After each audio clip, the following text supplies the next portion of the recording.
over her head and picked up. I thought that was the kind of thing. I thought that was the kind of thing. I said I wasn't swearing though. It's pretty much the old kind of thing like when I asked for that question.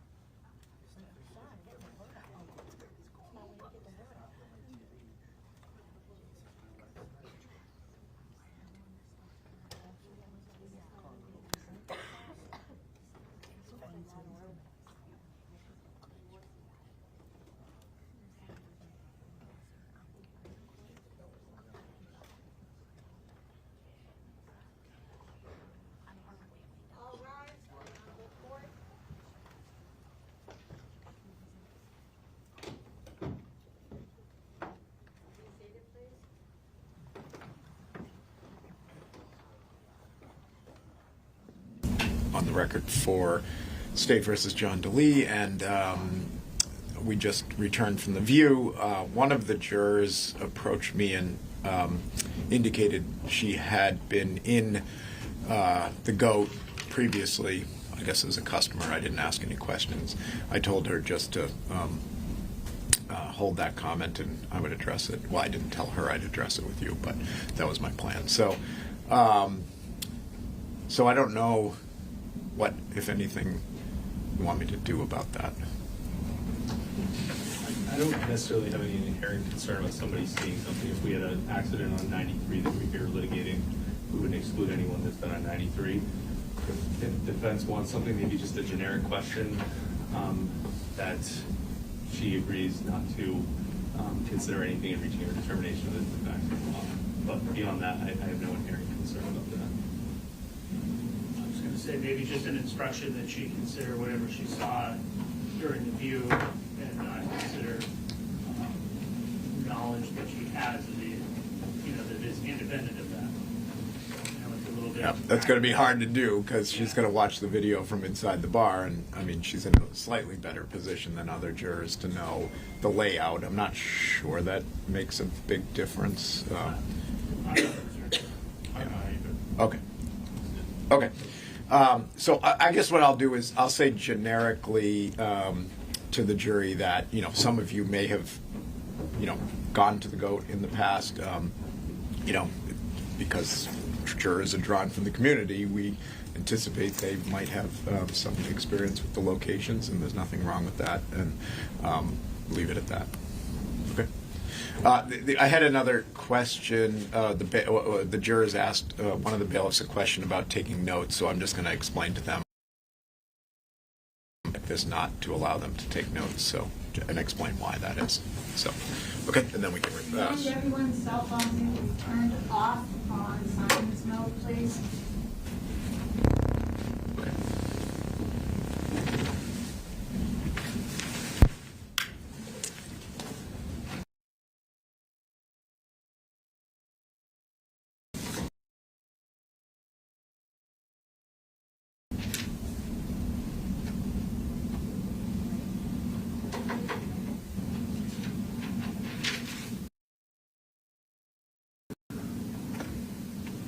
All rise for the jury.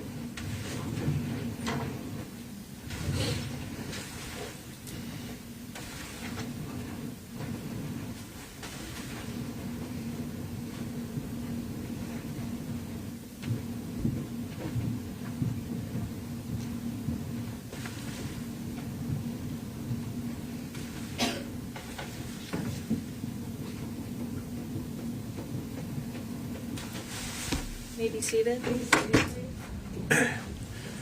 Okay, before we continue with the testimony, a couple of housekeeping matters. So one of the jurors on The View asked a question about having been to the GOAT in the past, and so there's nothing wrong with that. That doesn't create a conflict. So if any of you have been to that establishment before, that's not a problem. Jurors are drawn from the community in which the events are alleged to have occurred, and one of the expectations is that you might be familiar with the location, sometimes not. Some people are, obviously come from throughout Hillsborough County, and so some of you may be more or less familiar with those locations, but the fact that somebody happened to have been at that particular location in the past, as long as it wasn't on the night in question, that is not a conflict or a problem in the case.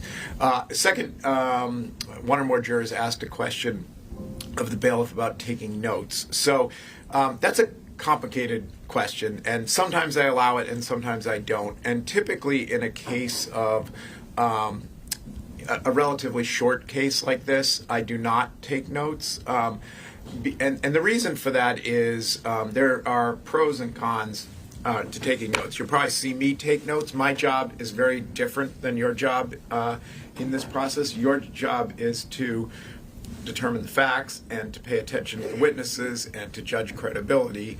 And so if jurors are taking notes, that may distract you from paying attention to the jurors or paying attention to what's going up on the screens. The other risk with taking notes is that notes are not infallible, and what can happen is, once you're back in deliberations, if you have a disagreement about what a witness may have said or what may have happened during the trial, and one juror says, well, it's in my notes, so that's got to be accurate, that juror then tends to have more power, I don't want to say, but more influence in the deliberations. That's why we have 12 people. The reality is that's a better decision-making process than a single person paying attention. Some of you pick up on different cues and different things, and that's why 12 people decide the case and not just one. So for the purposes of this trial, I'm not going to allow you to take notes either during the trial or don't take any notes to jot down issues when you're either at home or back in deliberations. Okay? Thank you. All right, ready to call your next witness. State Coast Officer Eric Smith.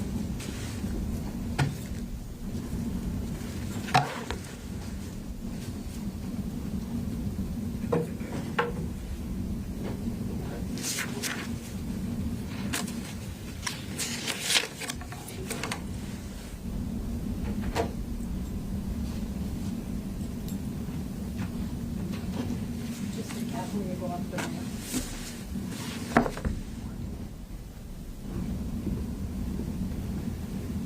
Before you're seated, if you can just raise your right hand. Do you solemnly swear the testimony you're about to give will be the truth, the whole truth, and nothing but the truth? So help you God. Yes, Your Honor. Please have a seat.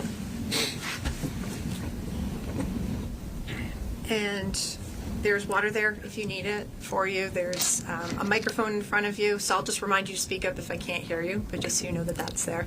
Could you state your name and spell your last name for the record, please? Officer Eric Smith, S-M-I-T-H. And where are you currently employed, Officer Smith? I'm currently employed with the City of Myrtle Beach Police Department. I was employed with the Manchester Police Department from October 2022 up until October of 2023. And is that when you moved to Myrtle Beach? I was employed with the City of Myrtle Beach prior to working with Manchester. I have since returned back to the City of Myrtle Beach after leaving Manchester. And what was your position at the time that you left Manchester PD? I was a full-time police officer. And so you're certified in the state of New Hampshire as a full-time officer? Correct, yes, ma'am. So I'd like to turn your attention now to January 27th of 2023. Were you working with Manchester PD that night? Yes, ma'am. And can you describe what the nature of your work was that night?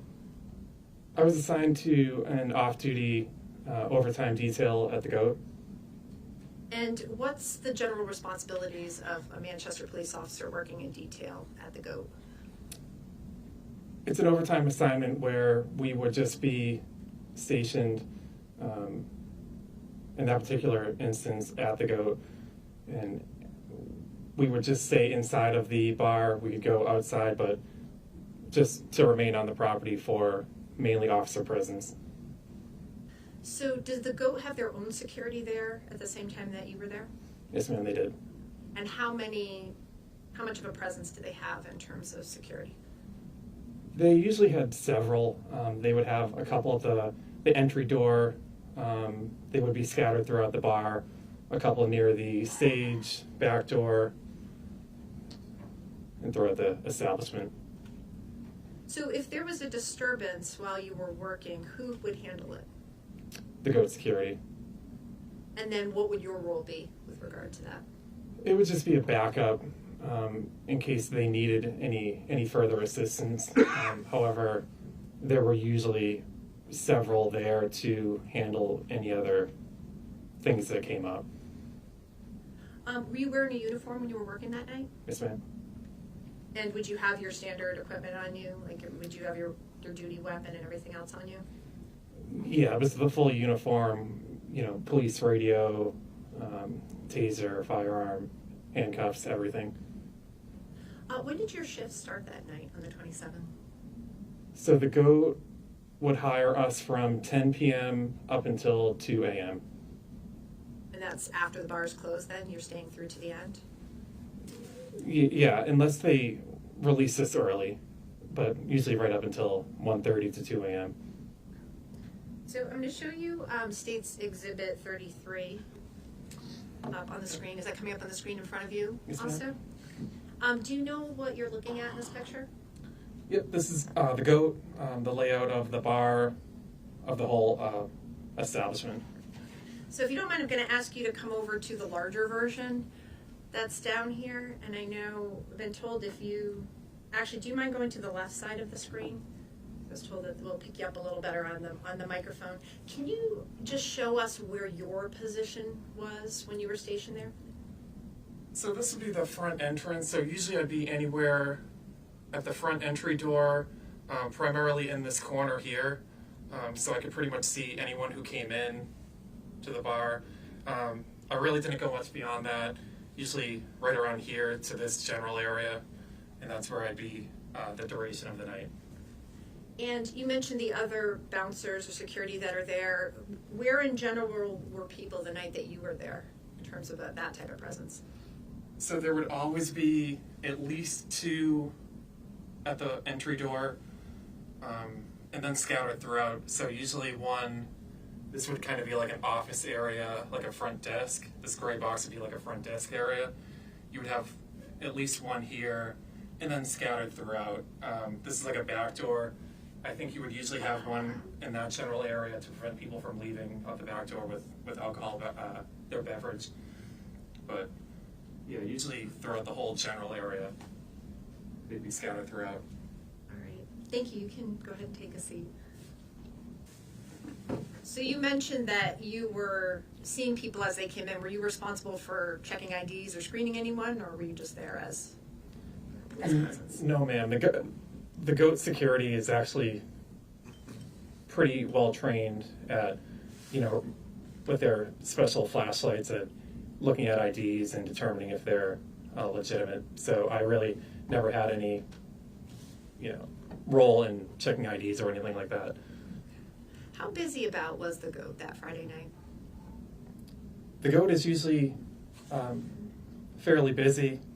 The dance floor area would be pretty well crowded. You'd be lucky to get a seat anywhere in there.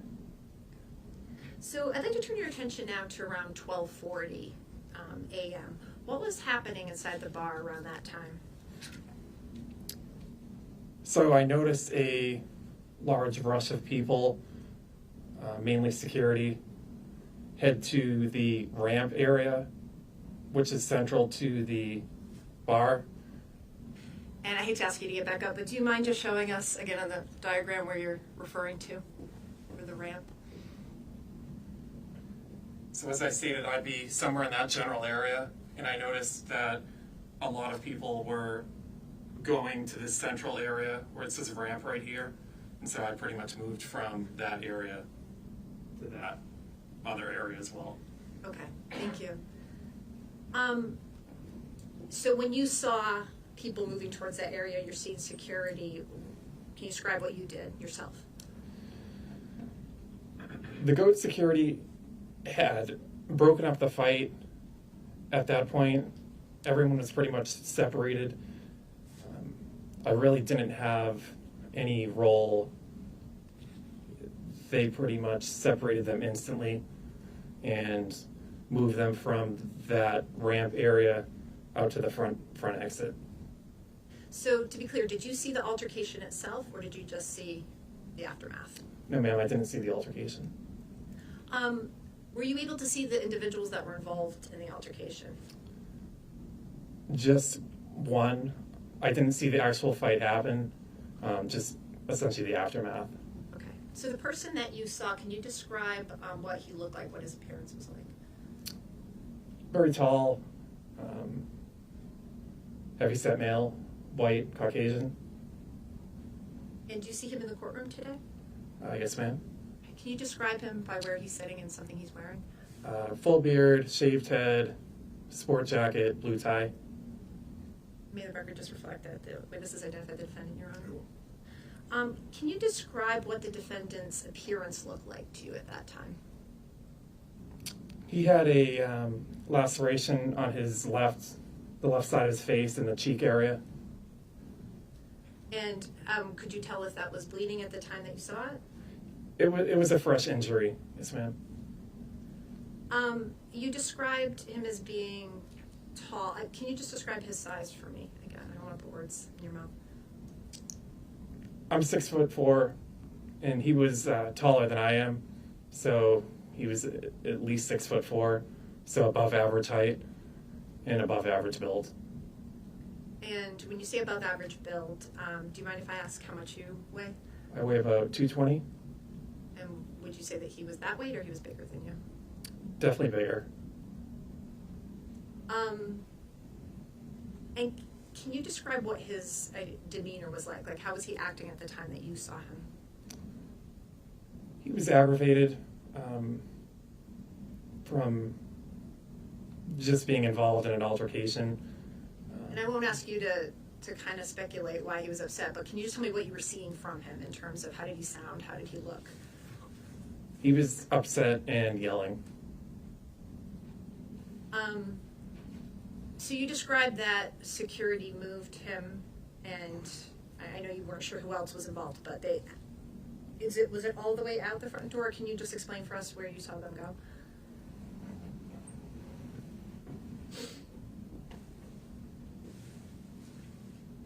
So they escorted him from the ramp area, right around this main bar, out the main entrance exit, and he was ejected from the bar. Okay. And did you follow out of the bar, or where did you go at that point? I activated my body camera as he was being ejected, and I stopped my body camera. At this point, I was still inside the bar. However, a minute or two after, I did go to the exterior of the bar. Okay. Thank you.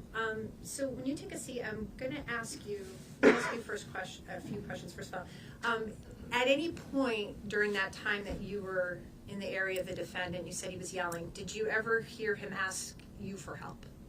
No, ma'am. Did you ever hear him ask anybody else for help? No, ma'am.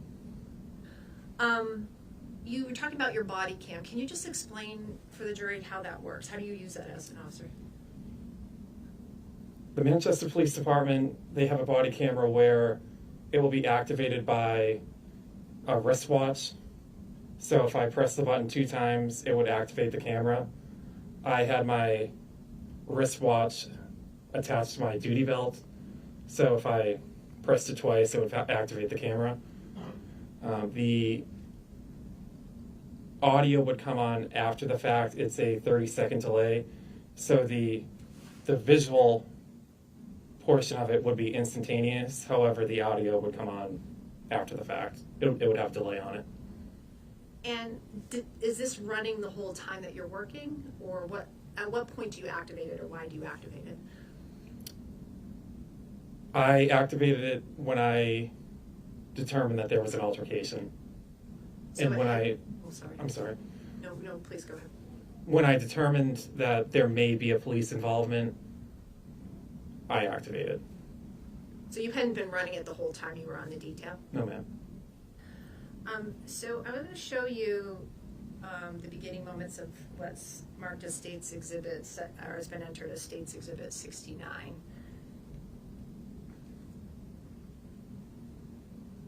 Do you recognize, this is like the still before it starts, do you recognize what we're looking at here? Yes, ma'am.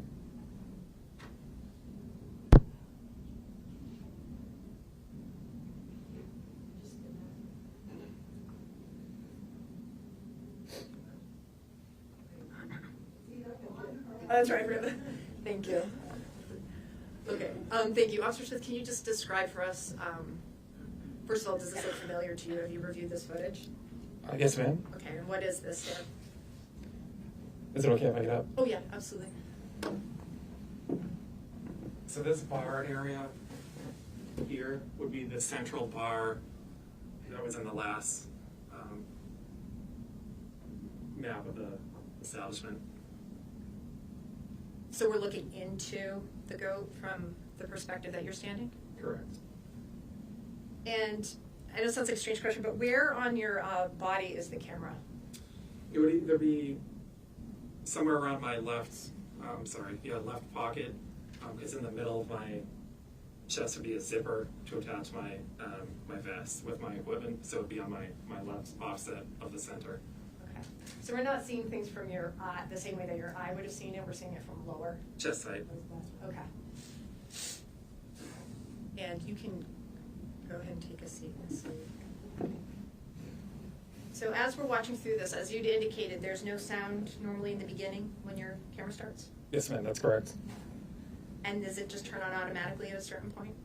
After that 30 second lag time. Just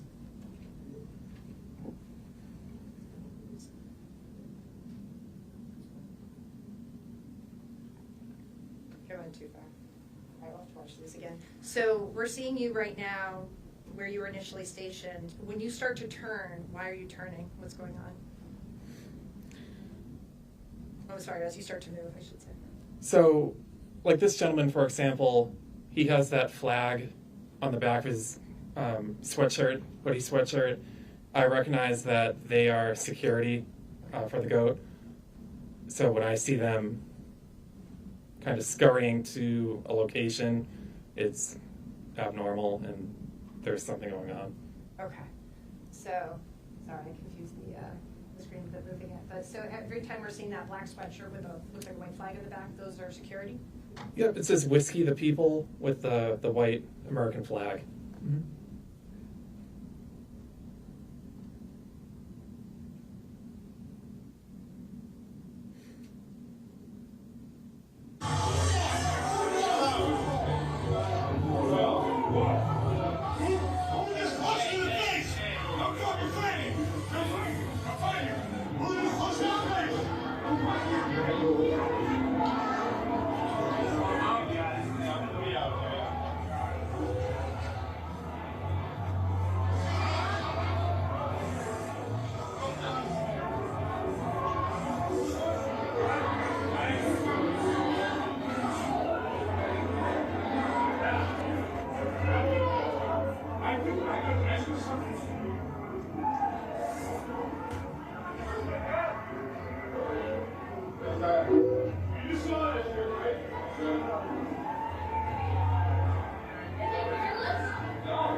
So when you were following right before the defendant leaves the goat, you described, so there's that Whiskey the People shirt. There's also some black sweatshirts that show like a white goat sign. Were those all bouncers that were?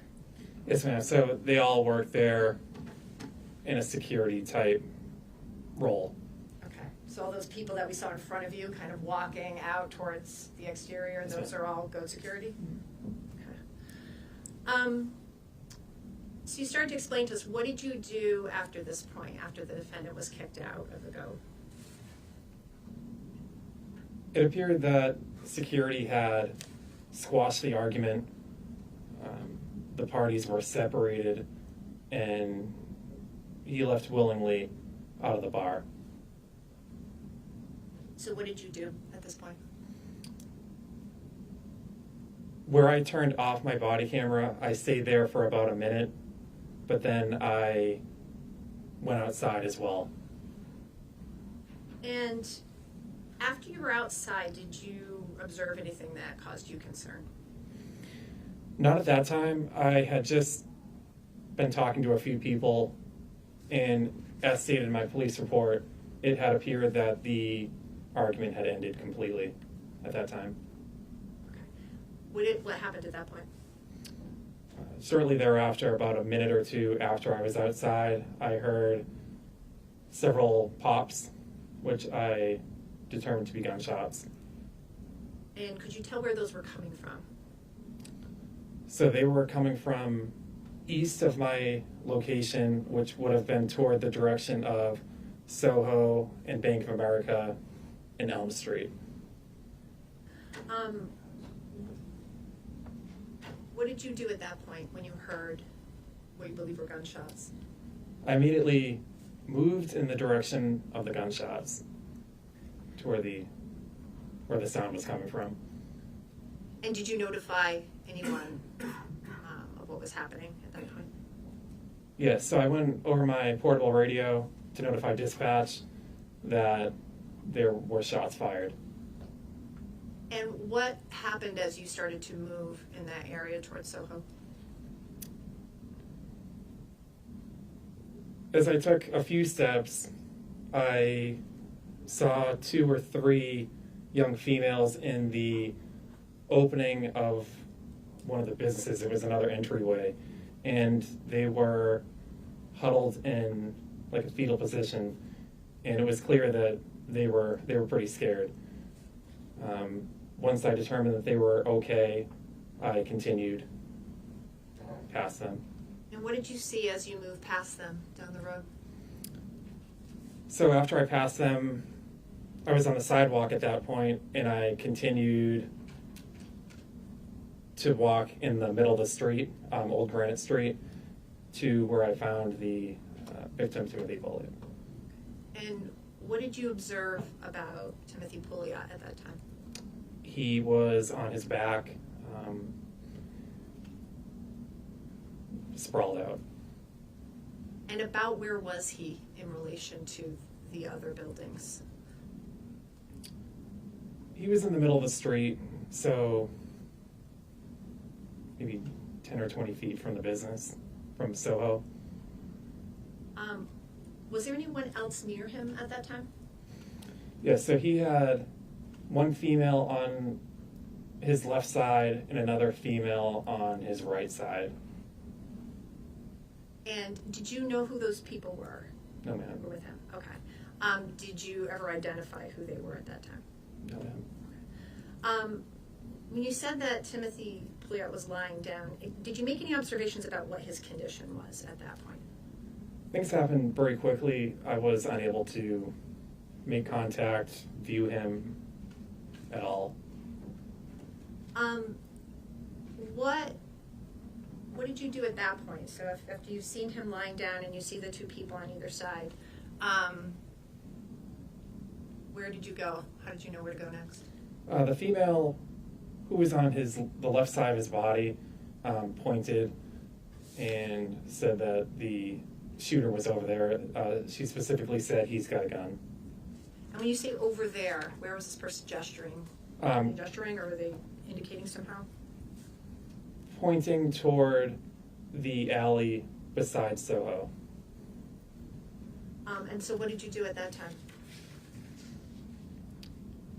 As I was standing there, I just rotated my body and was able to identify that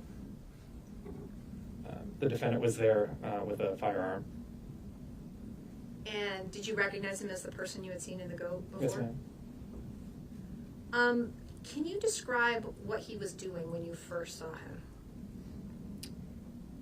He walked toward me a few steps, and then I drew my firearm and pointed it at him.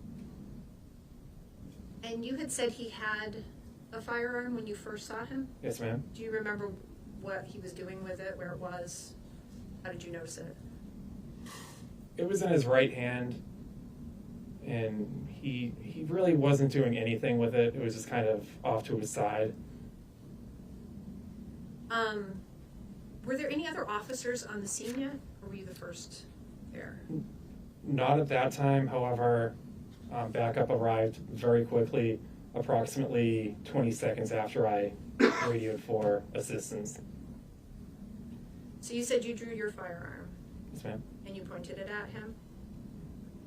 How did he react? He instantly put his firearm down on the ground and put his hands in the air. And what did you do at that time?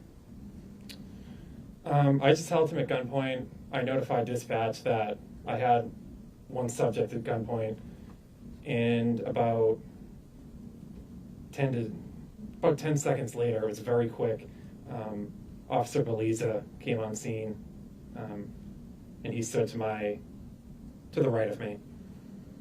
And what happened at that point once he was on scene also? As I held him at gunpoint, Officer Biza detained him in handcuffs.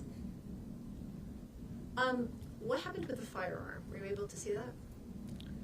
So after...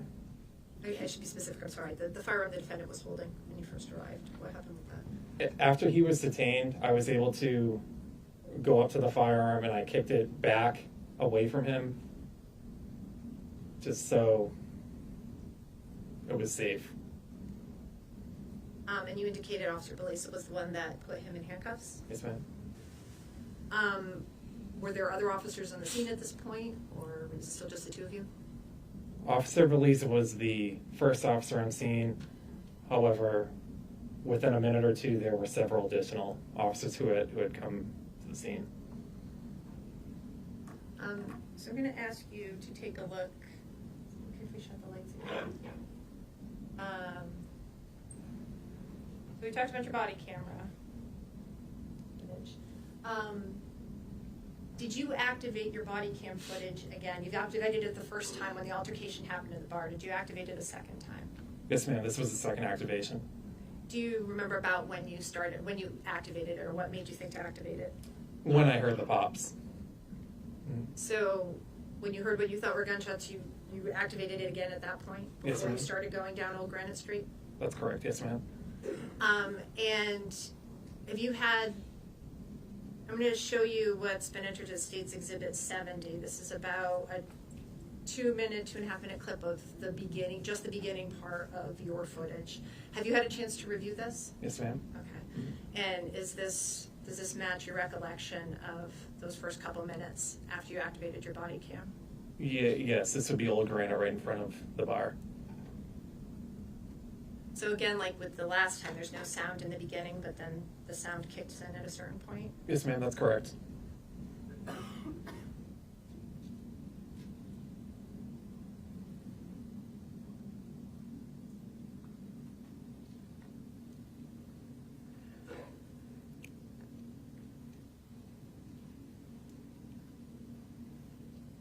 that the person gesturing? Mm-hmm. You can see her point in the direction.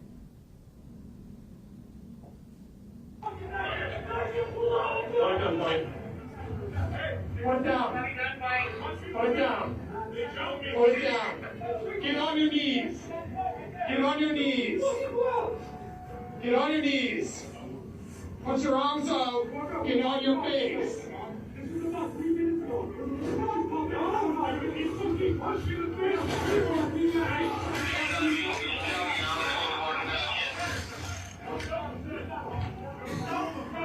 Hey, somebody check in.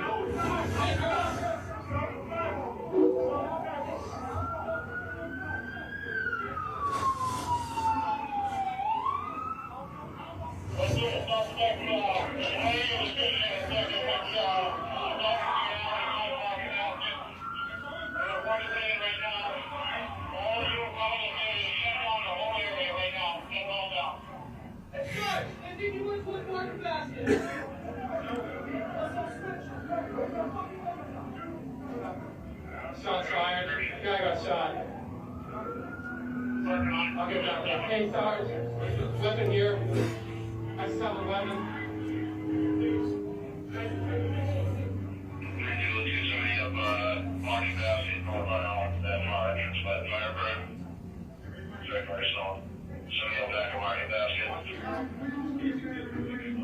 Hey, so...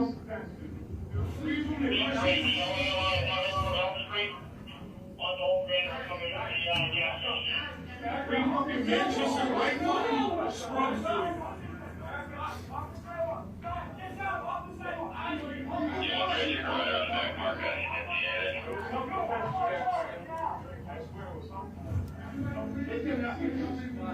Hey, Sarge, I got the weapon. Okay. So that part at the end where you're saying that's your voice that we're hearing on the body cam, Sarge, I got the weapon? Yes, ma'am. Okay. You had mentioned that you kicked the firearm away from the defendant before Officer Biza put him in handcuffs. Where did it wind up about in that area? I think we could kind of see a little on the video, but is it about where you're standing in this space? Yeah, it was around the sidewalk. I know there's a snowbank, but it was around the sidewalk. Did you take any steps to make sure that it was secure after that initial kick? I never touched it. Okay. What did you do to, when I'm saying the word secure, I know, did you ever physically touch it yourself? Never. Okay. No. What did you do to make sure that it was preserved, that somebody could find it? I stood right next to it for approximately 20 minutes until I was relieved by Officer Gagney. The individual in the leather coat in the video, he was my supervisor, Sergeant Feather. He was the on-duty supervisor that night, and he relieved me at the scene. Just have me have a moment.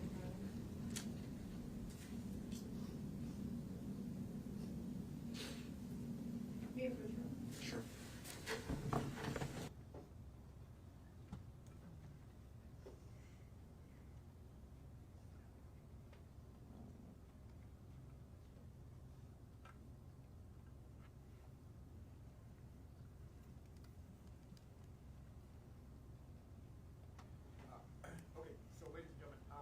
So sometimes evidence comes in part. So the video ends at this point based on some pretrial rulings I made about evidence. So don't speculate about what happened on the video or why you didn't see the rest of the video. That's based on a ruling that I made in connection with this case before this trial started. Okay.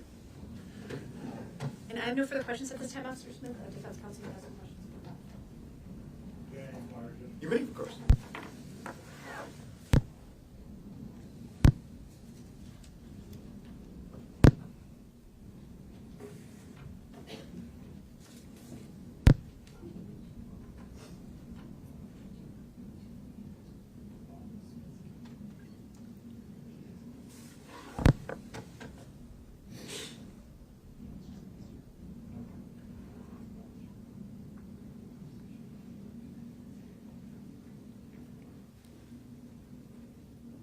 Good morning, Officer Smith. Oh, sir.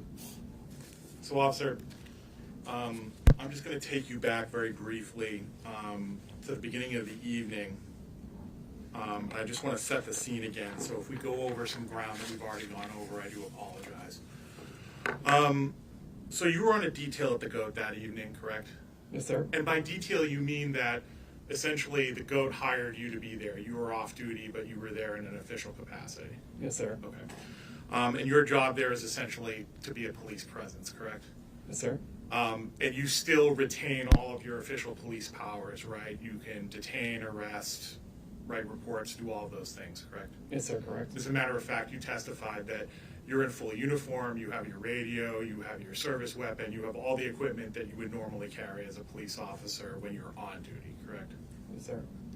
And that's kind of the point, right? Like you're there in uniform as a presence in the bar for safety purposes. Yes, sir. Okay. And if somebody committed a crime in your presence at the GOAT, you would have the ability to arrest that person, correct? Yes, sir, that's correct. And as part of your uniform, you've already stated you had a body-worn camera, and we've already reviewed some of that video, correct? Yes, sir. Okay. So at some point that evening,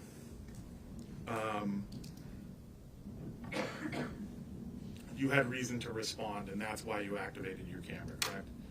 Yes, sir. Now, just to place this in time, was this close to closing time? Had the band stopped playing? Can you sort of give us a general idea of what was going on at the moment you felt that just prior to this altercation? It was around 12:30 to 12:45, shortly after midnight. The band had played their last song, and people were starting to leave. Okay. Had the lights been turned on at that point, or were they coming on, to your recollection? I believe that they turn them on like in phases, like they would have some lights come on, but it wouldn't be fully lit. Do you recall what time the go closed? The detail goes until 2 a.m. However, some nights, if people cleared out of the bar quickly, we would be signed out around 1:30. It's fair to say there were still a number of people at the goat at the time that the incident took place. Yes, sir. Now, you've already told us where you were stationed and why. I'm just going to go through that very briefly with you. You're essentially at the front of the establishment, right? Between the main portion of the bar and the doorway. Is that accurate? Correct. Does that give you a pretty good view of most of the main portion of the bar area? Yes, it does. And you were in a good enough position to see that there was some sort of an altercation going on? Yes, sir. Okay. Now, I'm going to step you through this. Judge, could I just approach? Yeah, of course. So I've just started.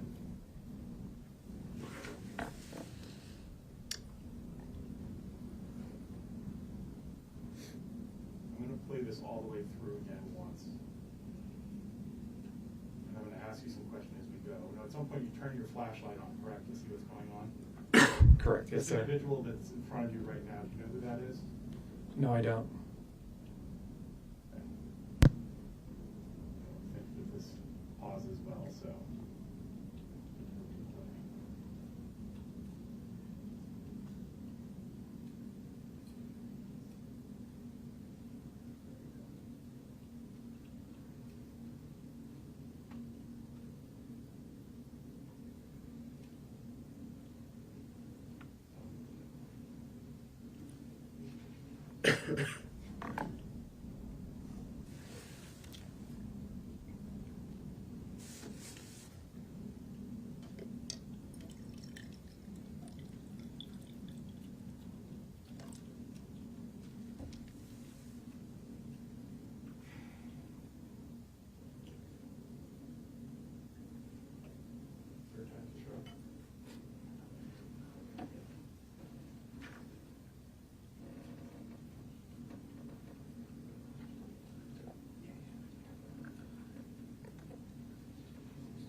That's the one course they don't teach you in law school, is how to run a computer.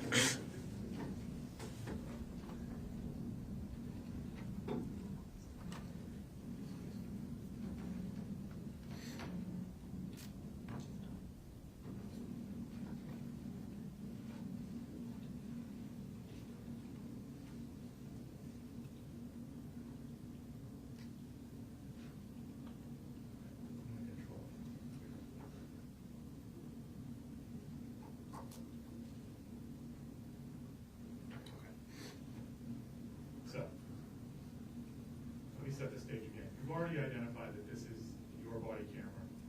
This is where you start from, correct? When you start moving towards the incident. Okay.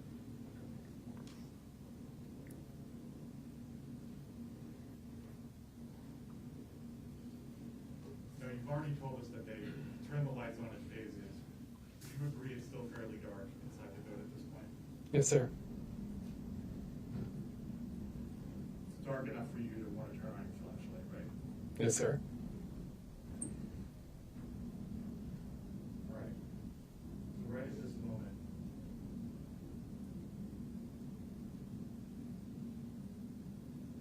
you don't yet have audio, correct? No, it would be the first 30 seconds where it would go without audio.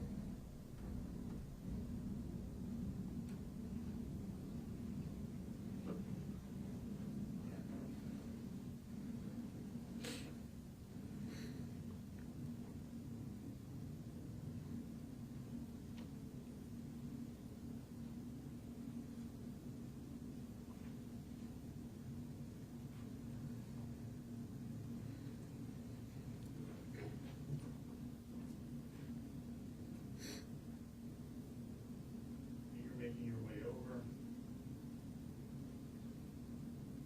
I can't pause it. I'm going to play this for you again. We'll replay it. I'll ask you to get some identifications. We've now watched this several times.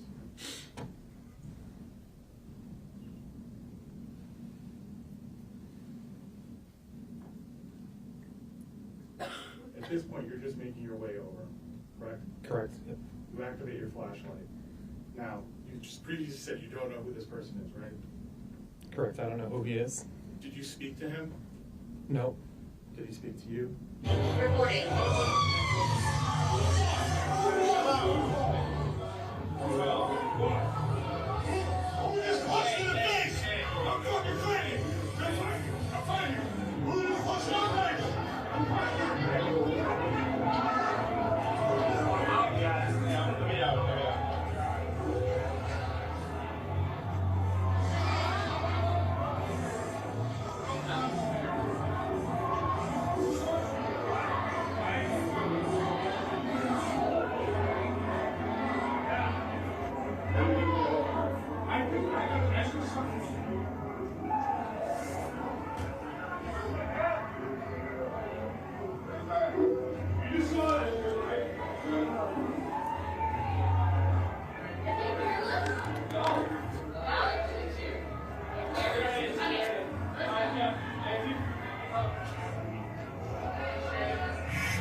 So, Officer Smith, is that an accurate recording?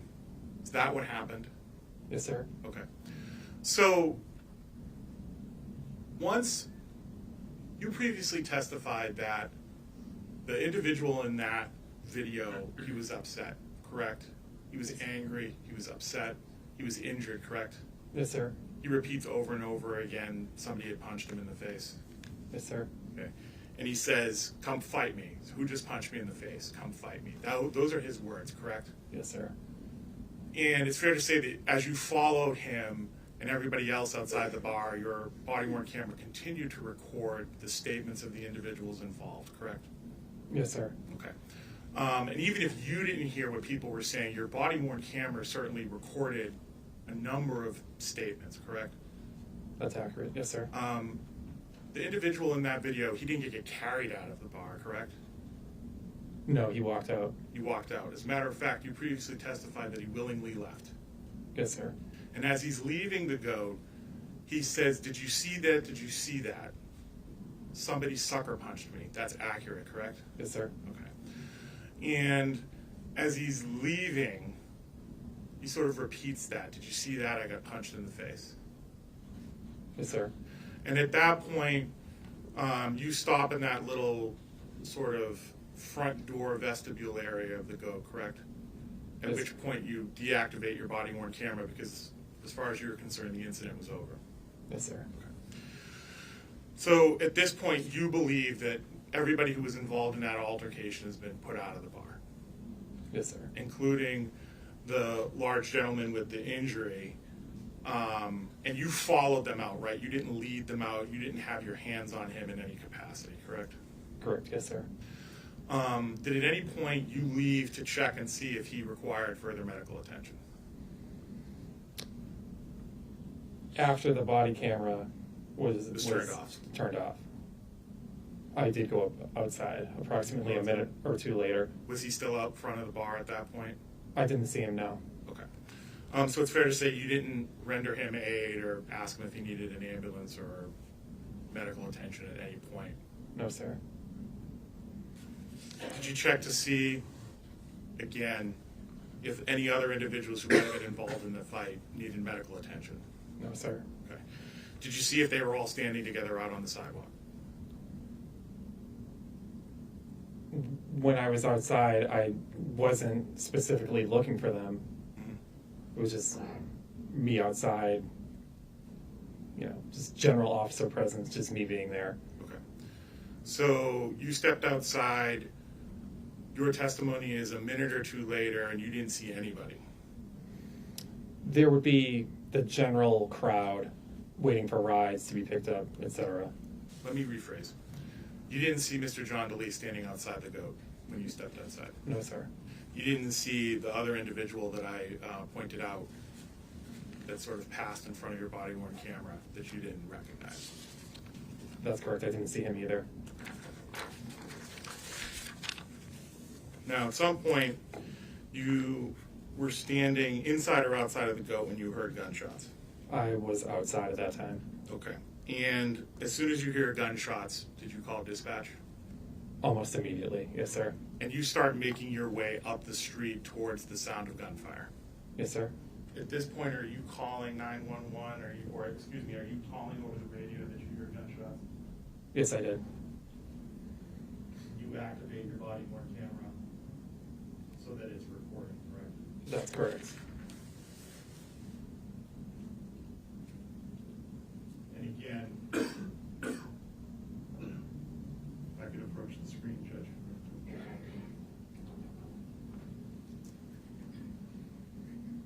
And this is an accurate representation of you making your way up the street. Yes, sir. That's me. Yeah, the jury is staying, yes, so. I apologize. And you previously identified that this is the individual who was struck by bullets. Yes, sir. And you previously identified this as John. Recording. Yes, sir. He reaches into his waistband right there, drops something on the ground. Yes, sir. Put it down. Is that the handgun? Put Yes. it down. Get on your knees. Get on your knees. Get. Counsel, I don't believe the jurors heard your question. I understand. Because the audio came on. In the video we just watched, as you're walking up to John Delee, he reaches into his waistband, correct? Yes, sir. He takes something out of his waistband. Yes, sir. And he puts it on the ground? Correct. That's the handgun, right? Yes, sir. And he does that almost contemporaneously with you having contact with him. That's It's correct. very close in time to when you testified that you start to hold him at gunpoint. Yes, sir. And that camera, as you previously testified, that recording essentially sees what you're seeing. Yes, sir. It hears what you're hearing. So the moment he interacts with you, he's putting the firearm on the ground. He puts his hands up. It's fair to say that he's fully complying with everything you're asking him to do. Yes, sir. With the exception of one thing, you tell him to get on his face, and he doesn't do that, right? He doesn't lie down on the ground. Correct. But he stays there with his hands out, yelling at you, they attacked me, it was self-defense. Judge, Your Honor, any questions for the witness? Yeah. Well, I guess it's leading. It's cross, so these are leading questions. Go ahead. His response to you, if you recall, was to put his hands out and say, it was self-defense, they attacked me. Correct? Yes, sir, correct.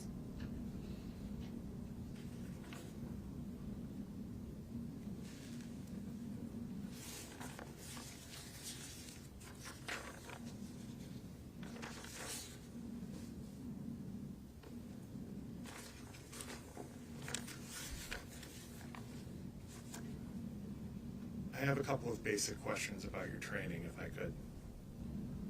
Were you trained by the Manchester Police Department, or were you trained elsewhere? My initial training was from the South Carolina Criminal Justice Academy. Okay. And at some point in 2022, you became a Manchester police officer? Correct, yes, sir. Okay. And were you trained by the Manchester Police or by an academy in New Hampshire? By the Manchester Police Department. Okay. And you became familiar with the Manchester Police Department use of force guidelines? Yes, sir. Now, the use of force guidelines cover a broad spectrum of force usage, correct? Yes, sir. From simple control techniques, the use of pepper spray, the use of deadly force, correct? Objection, Your Honor, may be touched. Okay.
Officer Smith, are you trained in the use of pepper spray? Yes, sir. Does the Manchester Police Department have policies and procedures about the use of pepper spray? Yes, sir. Okay. Does the Manchester Police Department consider pepper spray to be a less lethal weapon? Yes, sir. And it's a weapon that is used by police as part of their training and experience? Correct. Yes, sir. When training or teaching police officers in the use of pepper spray,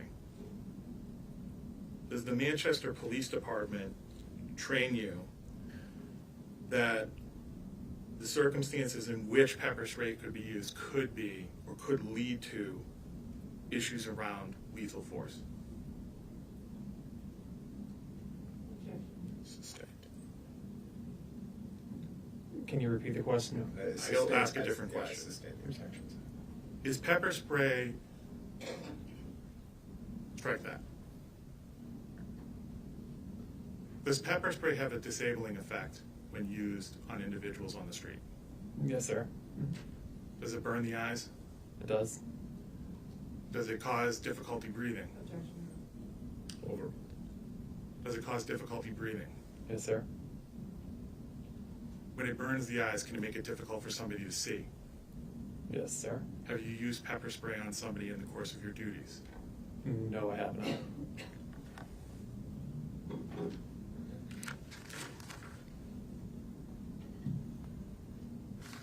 No further questions, Judge. Can you redirect?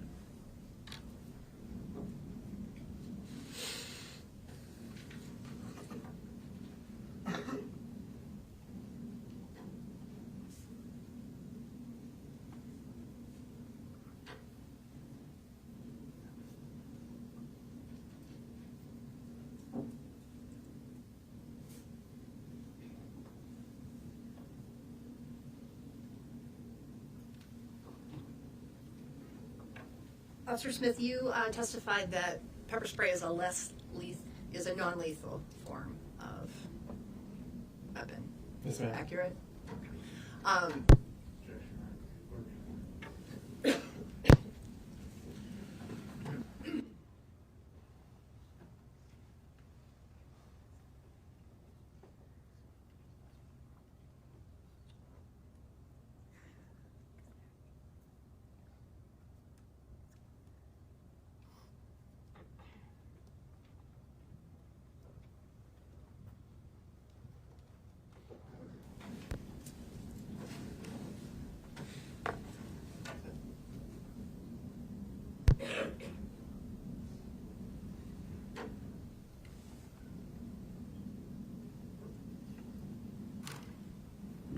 Just to clarify, Officer Smith, so you testified that pepper spray is a less lethal form of a weapon. Is that accurate?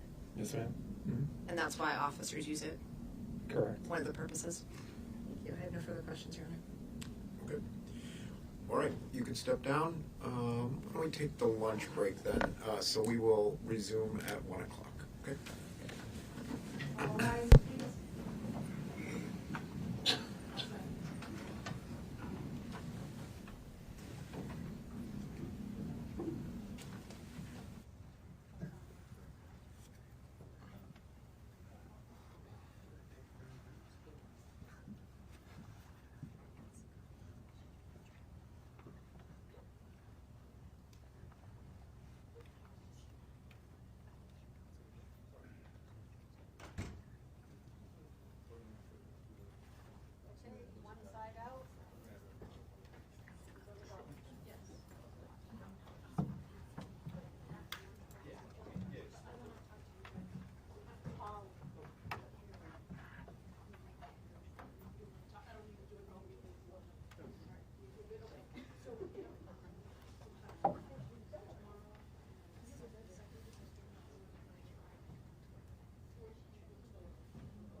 you wanted to address sure. an issue before?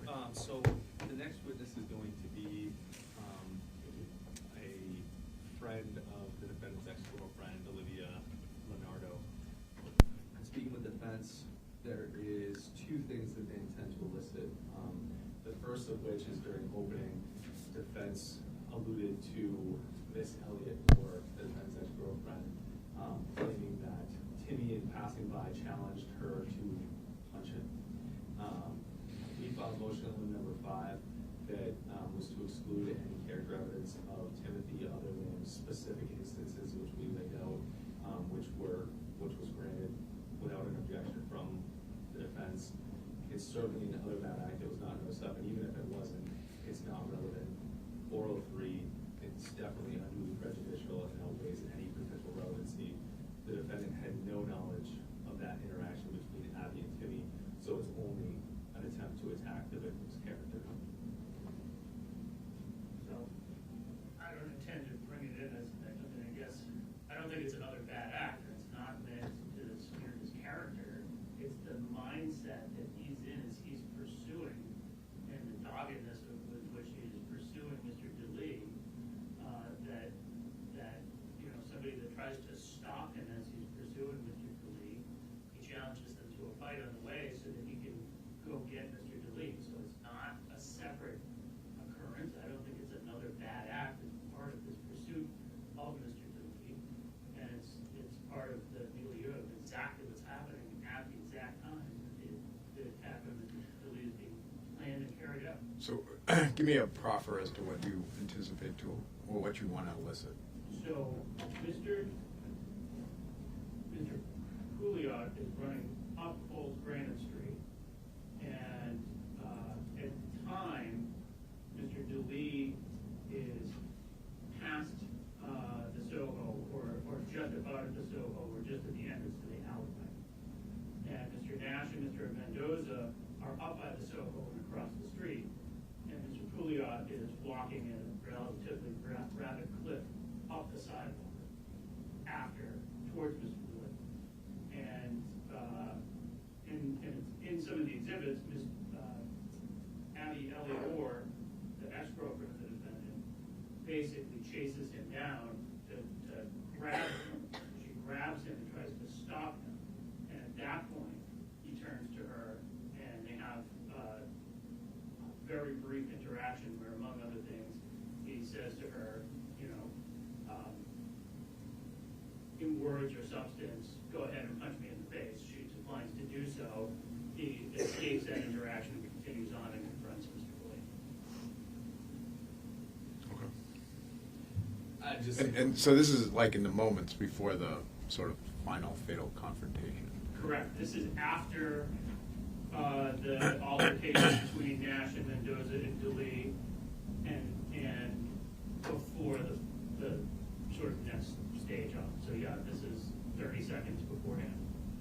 It's well outside of earshot of the defendant. It's down the street. There's no information that anyone else heard this, and I would say that the video might counter some of the characterization of what Miss Elliott was doing when she physically came into contact with Timothy. But either way, at that time, the defendant is up the street. He had rounded the corner by Soho, and has absolutely no relevance to the defendant's state of mind.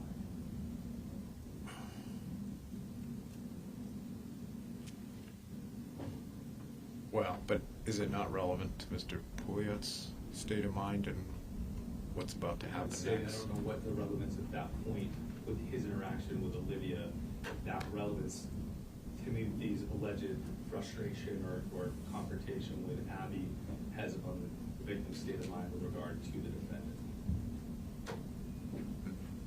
What's your theory? She's trying to prevent him from having an altercation. She's trying to prevent him from pursuing the defendant. That's the context in which this comes up.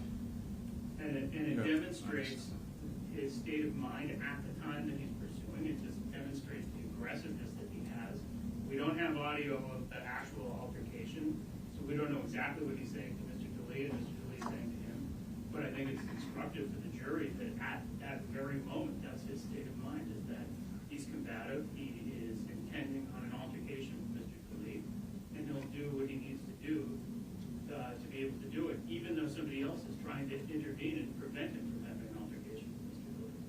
I just have to clarify the record, the intervene stuff. She runs up the sidewalk and pushes him physically in the back. Olivia would testify that they were talking shit to each other. That would be her testimony, talking shit to each other back and forth after she pushed him. That may be Miss Elliott Orr's characterization of what she was doing, but the video evidence and the other evidence would undermine that. Okay. Well, so I guess first off, this isn't 404B evidence by any stretch of the imagination. If there's anything that's intrinsic to the events, this is intrinsic. And so the question then comes down to, is it relevant and is it unfairly prejudicial? The events 30 seconds before the fatal confrontation, I think, are almost obviously relevant. And I don't think it's unfairly prejudicial. I mean, you can, to the extent you disagree with what she's going to say, it sounds like you have plenty of ability to impeach that.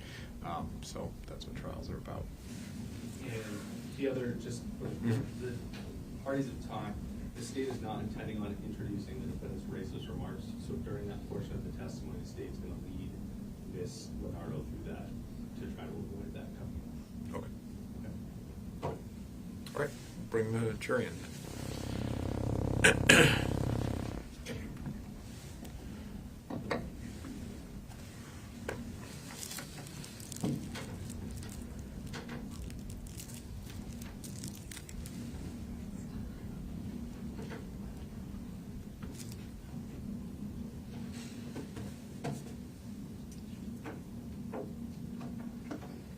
All rise for the jury.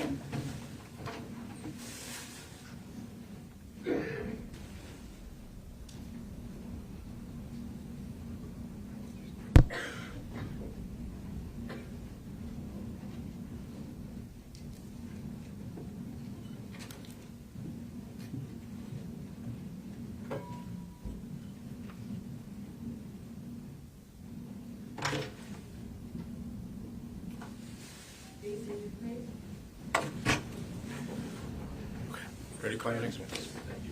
State would call Olivia Lonardo.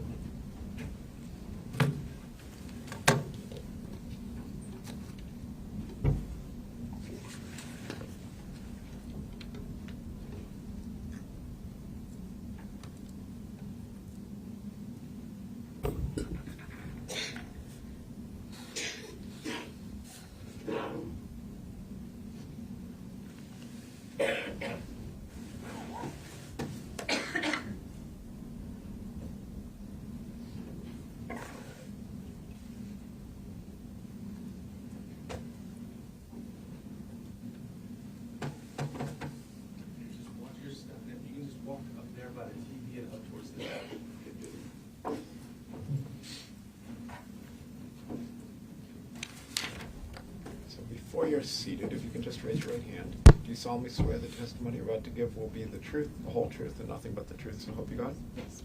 Have a seat. How you doing?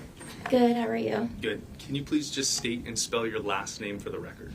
Olivia Lonardo, Lonardo. Thank you. And where are you from, Miss Lonardo? I grew up in Salem, New Hampshire, but I currently live in Windham, New Hampshire. Okay. How long have you lived there?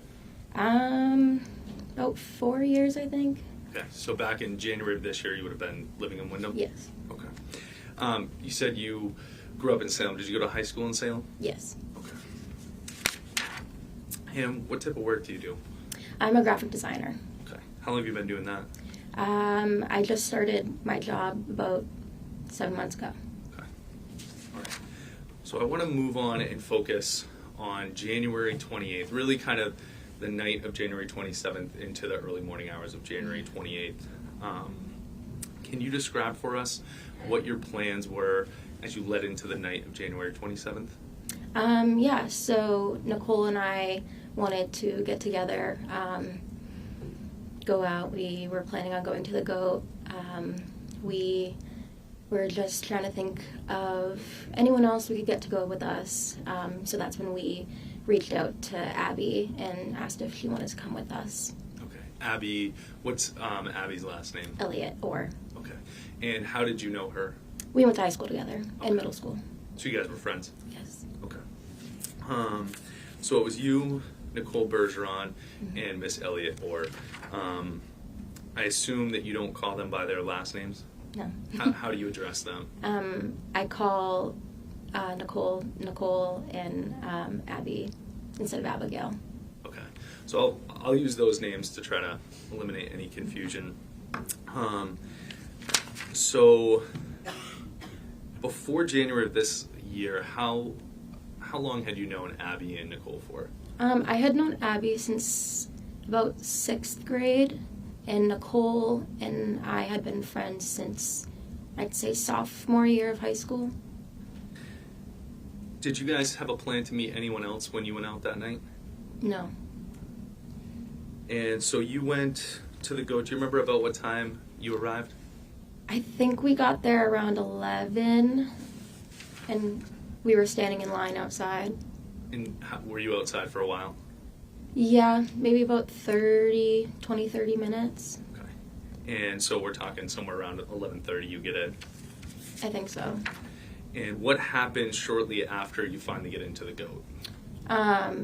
We went to the bar and got drinks and then went down to the dance floor. And pretty soon after that is when Timmy and his friends came up to us. Okay. Did they introduce themselves? Yes.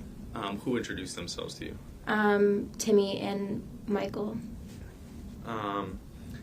And how was that interaction? What was that interaction like? What was their demeanor? We all felt kind of weird, like it just didn't feel right. They were being friendly, but it just felt like something was wrong. And what do you mean by that? Just kind of a gut feeling. We were just uncomfortable. Okay. Is that because of how quickly they came up to you? I think that was probably what had to do with it. Yeah. Okay. And did you know Timmy and Michael before that night? No. Okay. And what happened while Timmy and Michael were talking with you, Nicole, and Abby? John came over to us. Okay. And did you know John before that night? I knew of him, but I don't think we've ever spoken before. How did you know him at all? We went to high school together. Okay. And did he know the rest of your friends? Did you all know each other? Yes. Okay. And you were all, what was the relationships that everyone else had? He had dated Abby in the previous summer. And I think he knew of Nicole, but same relationship with him and I, that they never really spoke, to my knowledge. Okay. And was John alone, or did he have friends with him that night? He had friends with him. Okay. So when he first walks up, did he walk up alone, or did he walk up with his friends? It was just him. Okay. And do you remember about how many friends he had with him later on? 4 or 5. Okay. And do you remember any of the specific friends that he had with him? Sorry, what was that? Do you remember any of the specific friends that he had with him that night? I knew Matt, and his friend Gage introduced himself to me, but those were the only people I knew. Okay. And do you remember Matt's last name? Soldano. And how did you know Matt? We went to high school together. Okay. So you said when he first came up to you, he came up to you alone. Mm-hmm. How would you describe Timmy's size? Small. And how would you describe the defendant's size? Very large. How would you compare the two?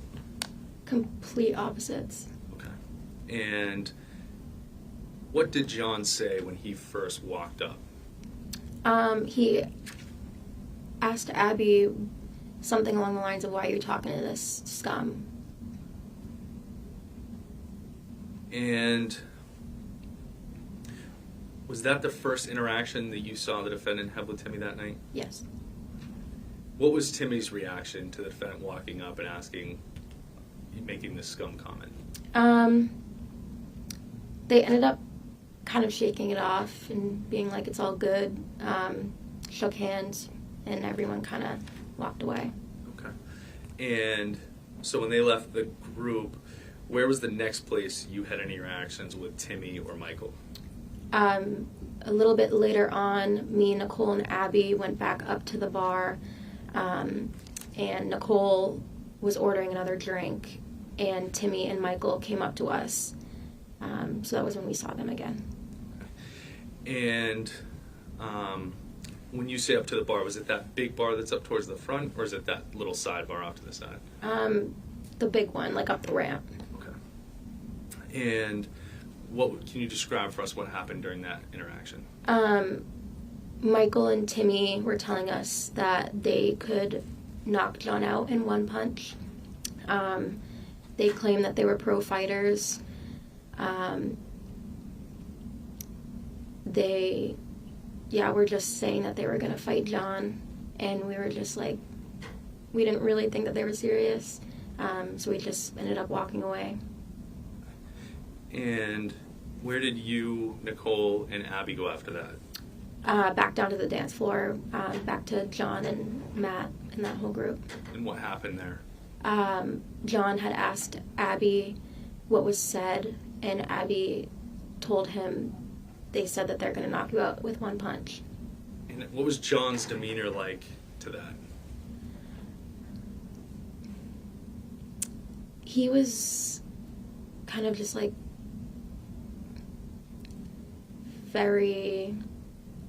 didn't really seem that it mattered, like just kind of like, okay. You seem happy that they had said they wanted to knock him out? I mean, no. But he was just kind of casual about it. Okay. Like he wasn't worried. Okay. And what happened? What happened after that? What did you see next after that?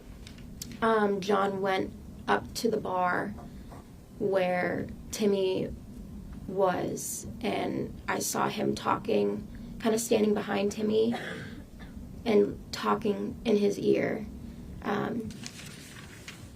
And then things got a little bit heated, and a bouncer or a bartender broke it up, and that's when John came back down to the ramp, back to me, Nicole, and Abby. And what did the defendant say after he came back down the ramp? He was saying that he was telling Timmy, like, we'll take it outside, seeing if he wanted to fight. Okay.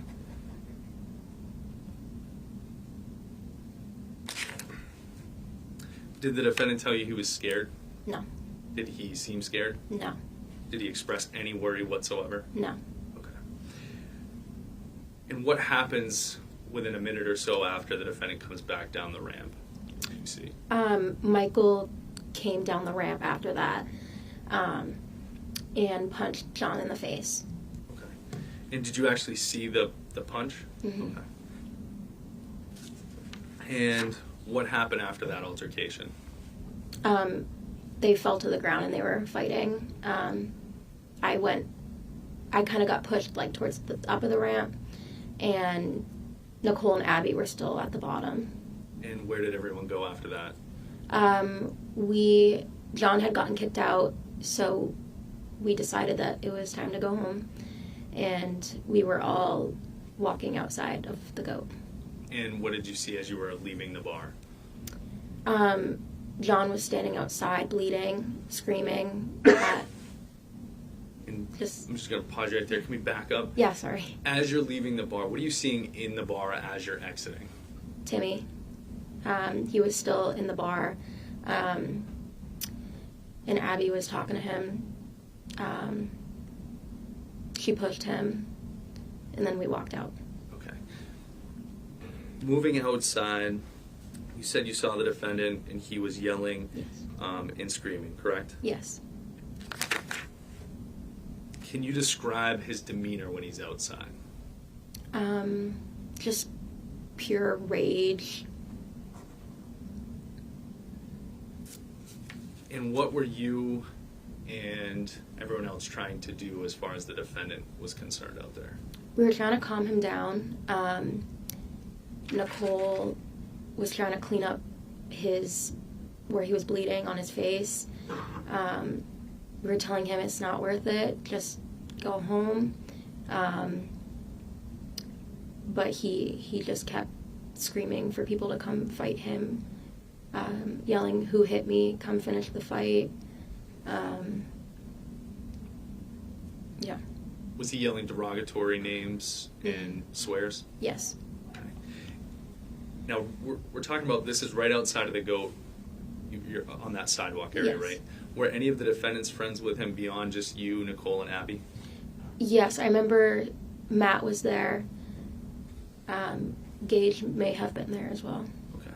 So that when the defendant first walks out and this is all going on and he's screaming, it's you, Nicole, Abby, Gage, and Matt, and obviously the defendant himself. Yes.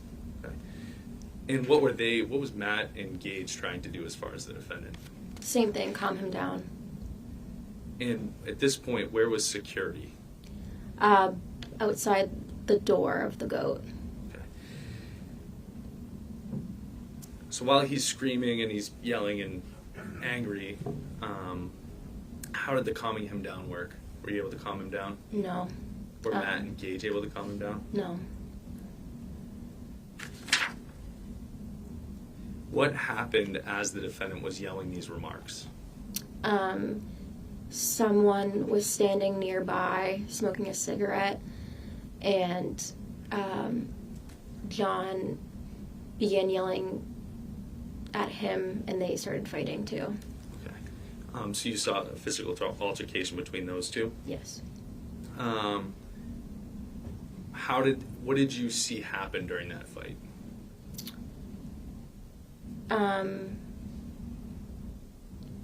That's when Michael came back, and once that fight had broken up, Michael had pulled out pepper spray and pointed it towards John. Okay.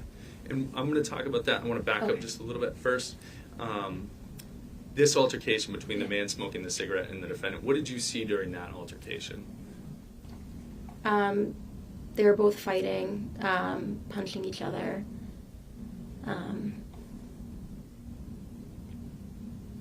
Did you see anyone else get hit during that?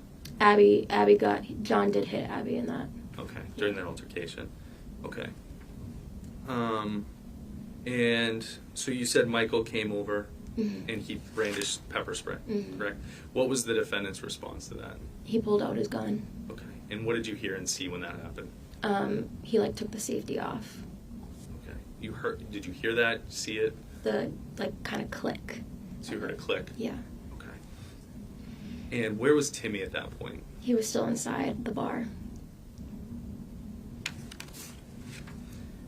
And did you see what type of gun it was? Handgun, shotgun, rifle? Just handgun. Okay. And what was the defendant's demeanor at that time? And by that I mean, did he look in fear? How did he seem? He was not fearful, just very angry.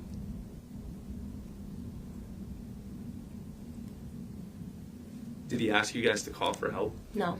Did he ask for help from anyone that you saw? No. Did he scream out that he was scared, please leave me alone? No. Okay. Anything that suggested he wanted to de-escalate the situation whatsoever? No. So what happens? So we have Michael's walking across the street. He's brandished pepper spray. Defendant's pulled out the gun. What happens after that? John dropped the gun, and we were all screaming at him to put it away. Abby was screaming at him to put it away. She said, "Do you want to get arrested? You're being an idiot." And that's when he picked the gun back up, and him and Matt and the other friends started walking down the street, and Michael also walked away. Okay, up the street. Yes. And you said, so that at some point the defendant drops the gun. With everything going, is there a lot going on at that time? Yeah. Would you say fair to characterize chaotic? Yes. Yeah. Okay. Have you? I'll skip ahead. So, What's Abby doing as these two groups start walking up the street? What's Abby doing? She's trying to chase after him, calling his cell phone, screaming. Nicole was trying to hold her back from running up to John. So we're trying to keep her safe, trying to go home.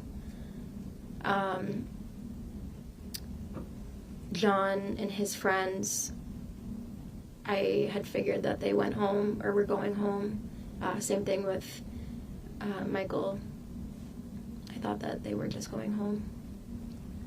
And what was Abby screaming? You remember? Something along the lines of, put it away, don't do it. It's just trying to hope that he hears her telling him to stop. And at that point, you're near what area of are you still in front of the goat, or are you a little up the street? Where were you? We're a little bit further up the street. It was like the Makers, like there's like a Makers building next to it. Manchester Makerspace? Yeah, that. We were kind of in front of their door. Okay. And after the groups walked up the street, were you able to see where each of the groups went? I couldn't really tell. We were mostly focused on Abby's safety. Okay. After the group has walked away, do you see Timmy at some point again? Yeah, Timmy walked out of the goat and walked up past us and started talking to us. And him and Abby were arguing. We just kept telling Abby it's not worth it, let him go. And do you remember anything he said? He told us that none of what happened would have happened if we didn't tell John that what they were saying about punching him. After the groups had walked away, did you hear anything that struck you or caused you concern? Yeah, about 30 to 45 seconds after he walked away, that's when we heard gunshots. And what was your response to hearing those gunshots? Me, Nicole, and Abby ducked, and we kind of just got lower to the ground, and Nicole and I had ran away from the shots, and Abby ran towards them. You said shots, so you heard multiple gunshots? Yes. Okay. And I know this sounds like an obvious question, but you said you ducked. Why were you ducking? They sounded very, very close. So we were scared that we were going to get shot. Okay. Were there any cars in the area around when the shooting happened that you saw? Yes.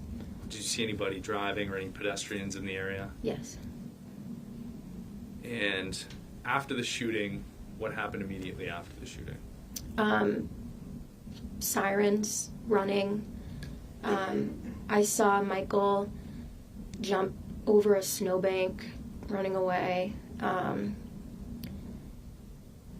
A bouncer from the goat came up to us, asking us if we were okay. And I'll just put, did you actually, and I apologize, I didn't ask you this before, did you actually see the shooting itself, the gunshots? No. So you just heard them? Yes. And after this, after the bouncers come and the sirens come, did you see any police come? Yes. At any point after that, did you ever see Timothy walk back, or did you ever see Timothy alive after that? No.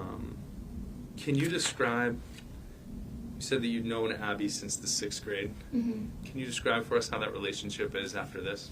We don't speak anymore. And is it related to this or something else? Related to this. Going back to the night of the shooting overall, how much had you had to drink that night? Nothing. And did you drink alcohol back then, as far as just in general? No, I don't drink. Okay. If I can just have one moment, Your Honor.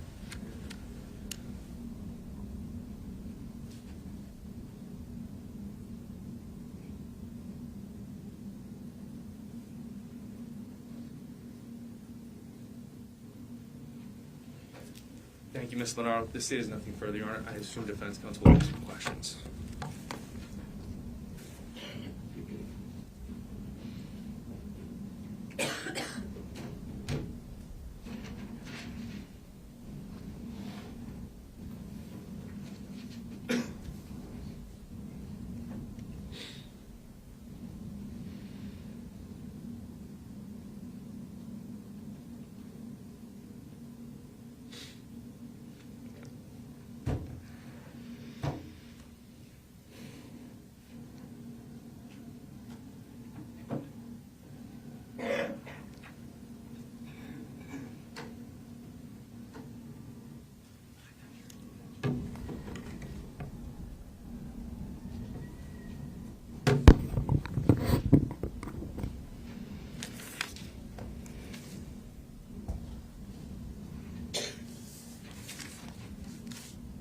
Good afternoon, Ms. Lonardo.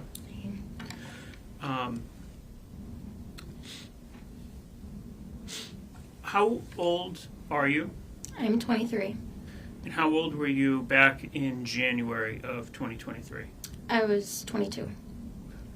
How old was Abby at the time? I think she was 22. Do you know how old John was at the time? 22. And what about Nicole? 22. And what about Matthew Soldano? I'm assuming 22. And is that because you were in approximately the same year of school? Yeah.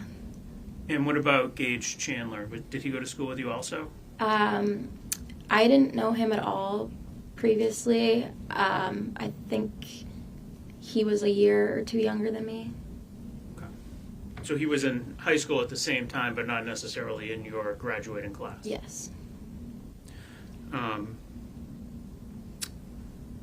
Now,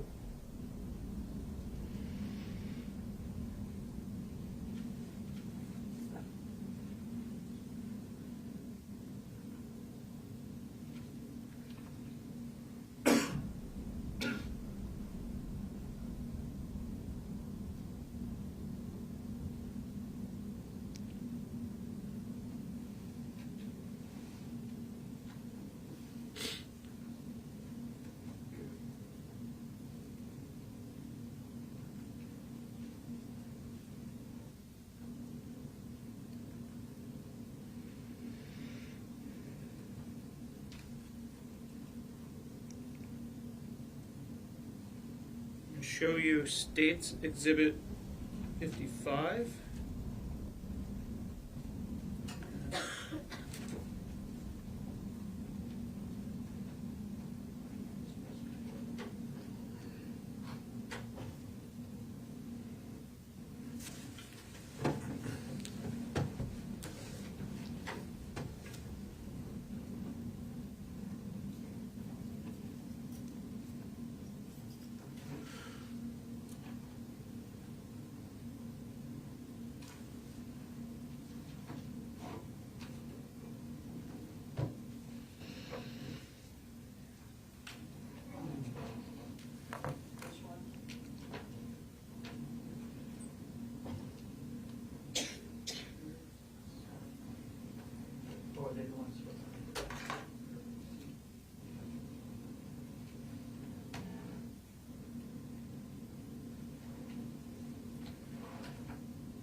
Okay.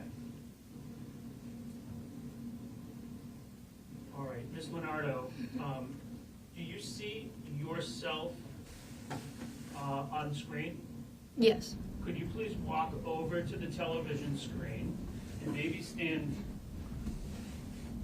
just to this side of it? Okay. And if you could point out where you are on screen. I'm right here in the corner. Okay, in the bottom right-hand corner? Yes. In a sort of light-colored top? Yes. And do you see Nicole on screen? Yes. Where is Nicole? Nicole is next to me, right here. Just to your right? Yes. And can you see Abby on screen? Yes. And is she just to Nicole's right? Yes. So the three of you are against that sort of railing, for lack of a better word, correct? Yes. And do you see Michael Mendoza? Yes. Where's he? He's right next to me, right here. Okay. And do you see Timothy Pouliot? Yes. Where is he? He's kind of closer to Abby.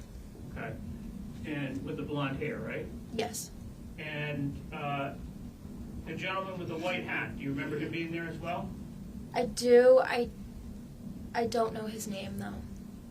Do you remember, did he introduce himself as Trenton Nash to your memory? He may have, but I know that Michael kind of introduced himself to me, and Timmy introduced himself to Nicole. So I wasn't really conversing with.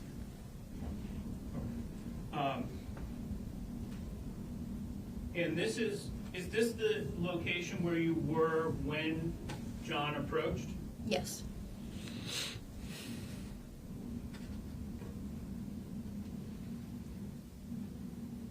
Okay, you can sit down.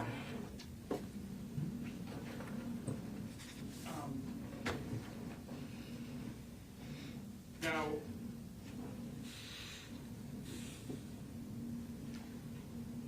you had said you didn't get a great feeling during that time, Correct?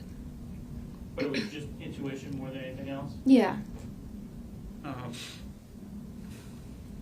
And so John comes over and makes a comment to Abby about Timothy or about all three of them? I was more directed towards Timmy. But all three of them approached you at the same time, correct? Yes. So, and it was fair to say it was whatever the interaction was happening, even though some people might have been having separate conversations, the six of you were kind of interacting independently, correct? Yeah.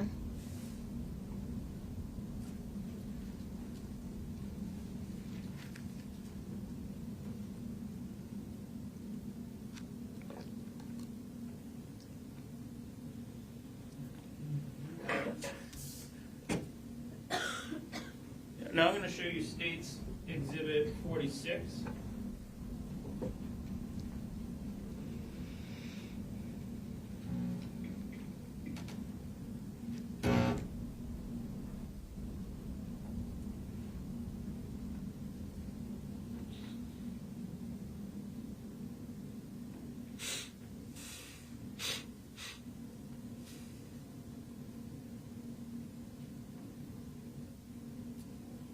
And this one is I think you forgot to turn the, yeah, there you go.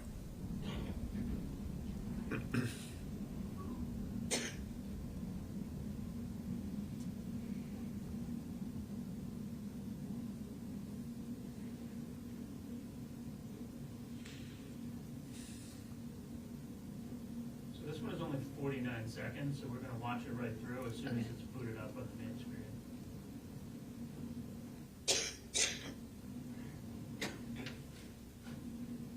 Everything seems to have a bit of a delay.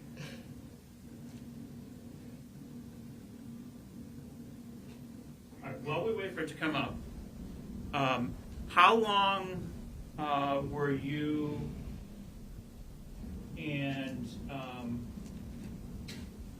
how long was the conversation between just the six of you?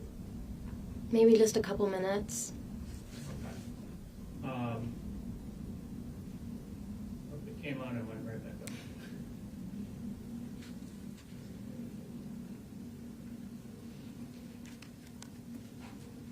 All right.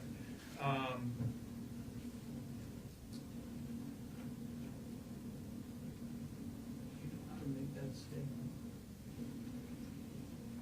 That one on? Can you turn that one? Same one? No.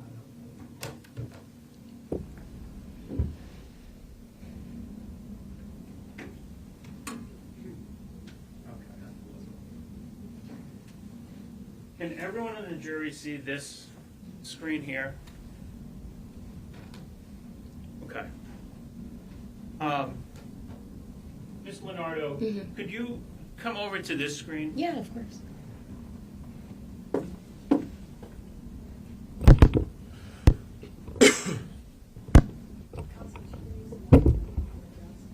Oh, great. Sorry, I'm not trying to trip you, I promise. All right. Can you, on this screen, point out where John Delee is? Okay. And would you say that this is just moments after the end of, or moments after the last video that we had just seen? Yes.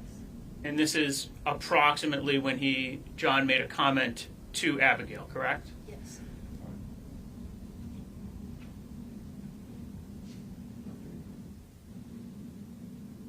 Excuse me?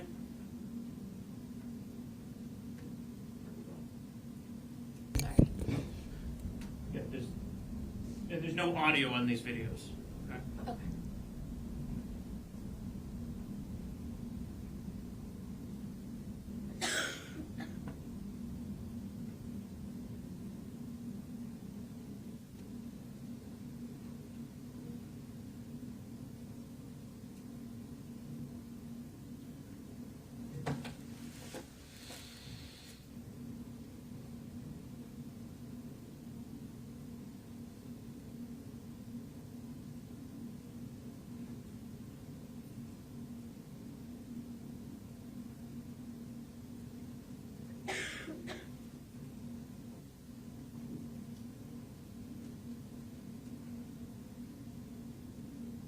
So, were you listening to the conversation between John Delee and Timothy Pouliot that we just observed? I heard bits and pieces of it, but nothing super clear. You can, well, actually, you know what? Let me just do that for a moment.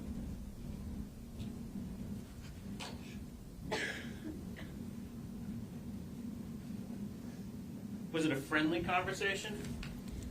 Yeah, it was very, I mean, even in their body language, you could tell that they were they were cool, they were good with each other.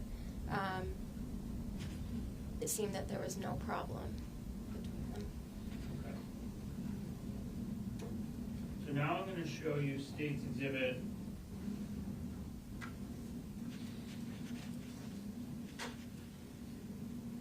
47.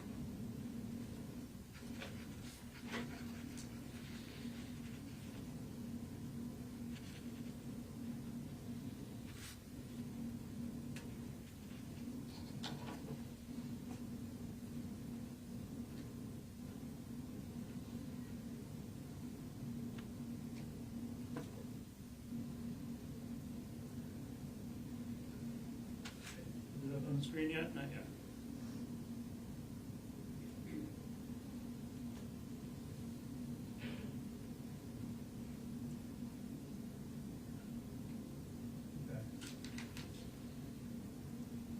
Oh. Sorry.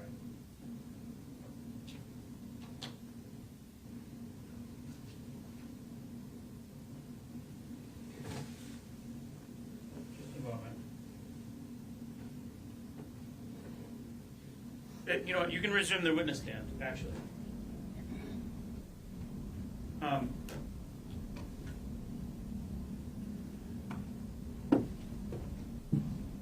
When you went up to the bar to get a second drink, originally it was you and Nicole only that had gone up to the bar, right?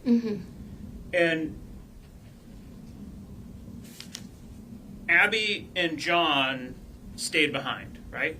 Yes. And the area that Abby and John were staying behind was at the bottom of that ramp, right? Yes. And those videos that we were just watching, that was like a little bit past the bottom of the ramp, right? Yeah. So if you were walking from the main bar down the ramp, you would keep going a little bit to get to the place where the videos were that we were just watching, right? But John and Abby were standing a little bit closer to the very bottom of the ramp, right? Yes. And how long were you at the bar before Abby joined you? Not very long, at most 30 seconds. And when Abby joined you, were Timothy and Michael already at the bar at that point? No, Abby came up to us, said John tried to kiss her, so she wanted to stay with us. And as we were kind of talking to her about what she had told us is when Timmy and Michael came back up to us again. Okay. And you don't know whether Timothy and Michael overheard Abby's comment about John trying to kiss her, do you? I don't think they heard, just because it's a very loud environment. But do you know one way or the other for sure? No. And let's talk about the environment. Did you see how Timmy was sort of like trying to reach up to get closer to John's face? When they were speaking? Yes. Yeah. Fair to say there's a band playing in there, right? Yes. And it's pretty crowded in there. Yep. So is it fair to say this is a noisy environment? Yes. So while you're at the bar,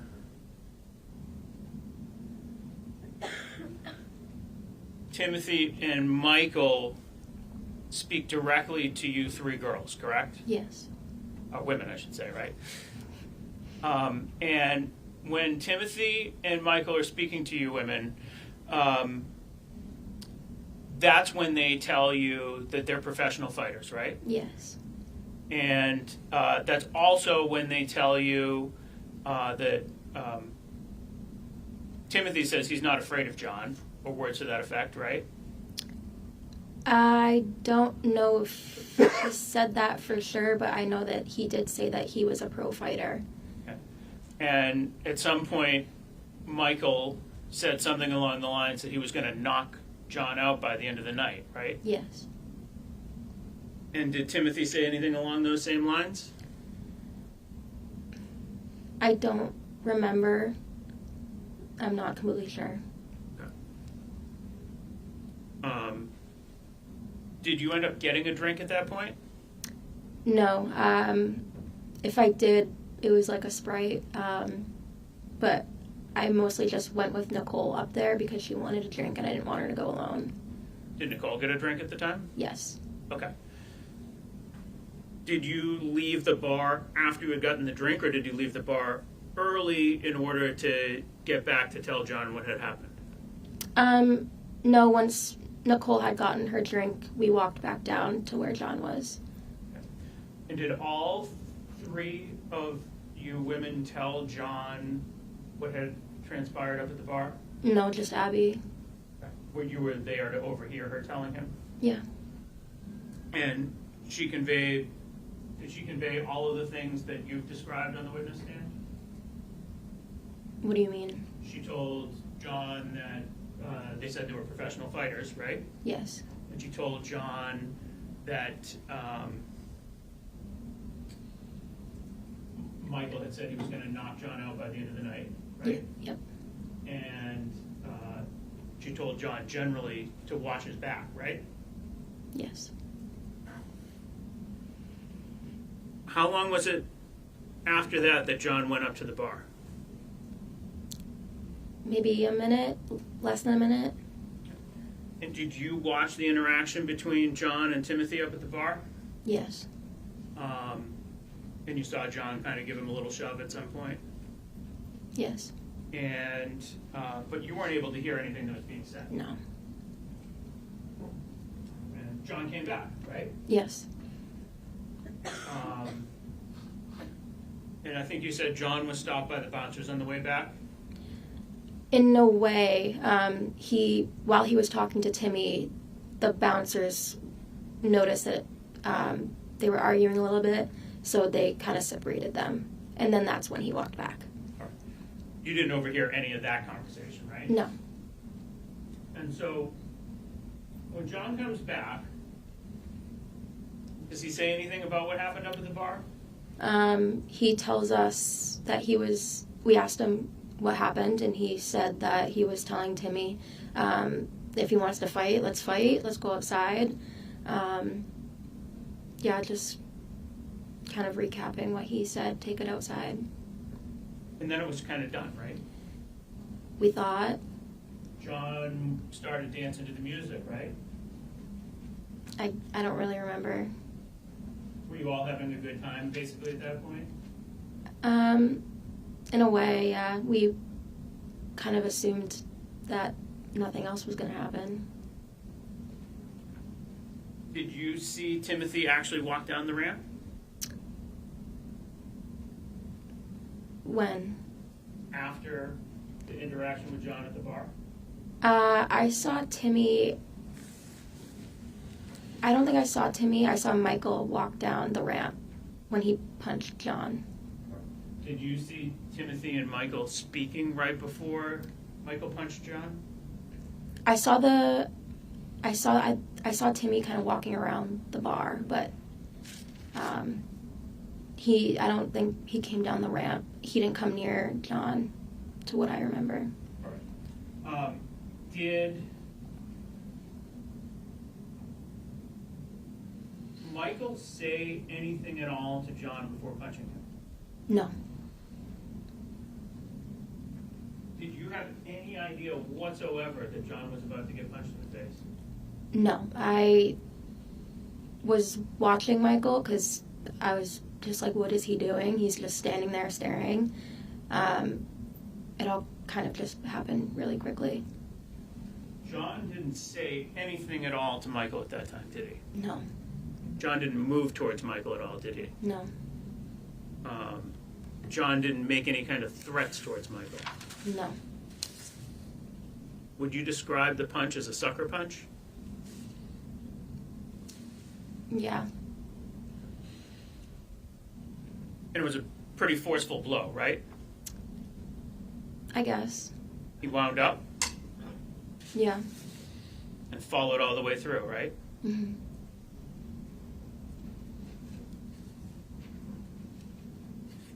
Did you see whether Michael was wearing any rings at the time? I didn't. So John gets brought out of the bar, right?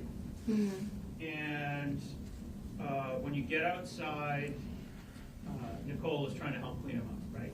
Mm-hmm. And he's screaming about who punched him and other stuff, right? Mm-hmm. The guy who was smoking the cigarette, Mm-hmm.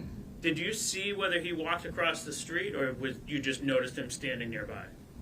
I just noticed him standing. And he was one of those three people that was talking to the three of you women at the beginning of the night, right? Yes. What did he say when you first noticed him? What did the man with the cigarette say? Yeah. I don't think he said anything. At some point, did he end up in a conversation with John?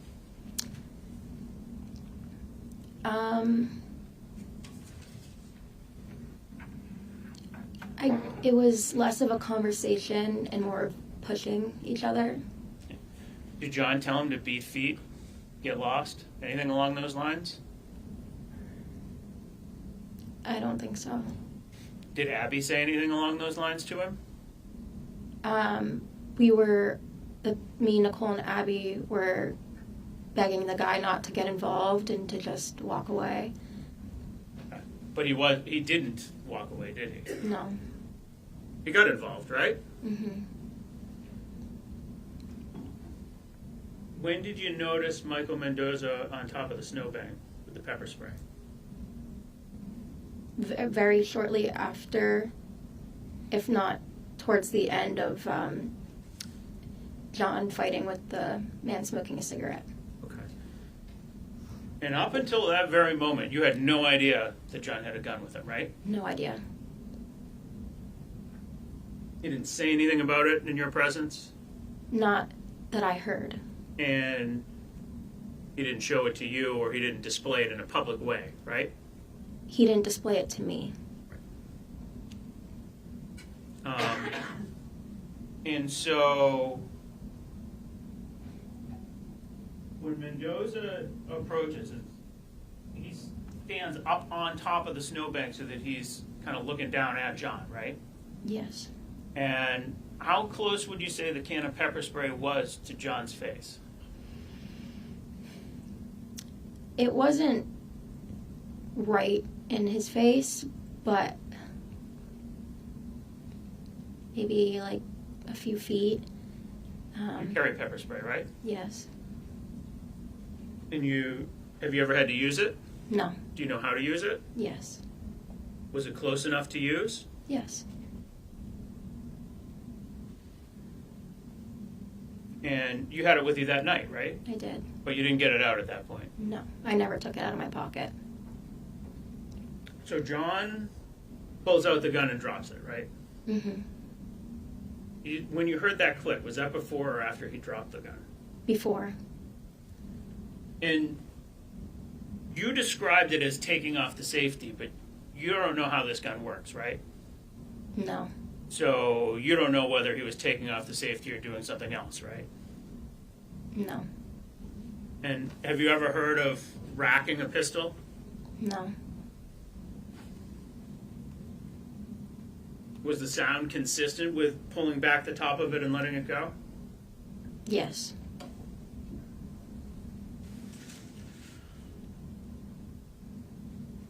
When he picked up the gun off the ground, did he point it at Michael Mendoza? No, he pointed it at him when he first took it out of his pocket, but when he picked it back off the ground, he just held it kind of by his leg. Okay. And that's when Michael backed up, right? Yes. And when Michael backed up and gave John a little bit of space, that's when John turned around and started walking back up the street, right? Yes. John, Matthew, and Gage walked up the street, right? Yes. And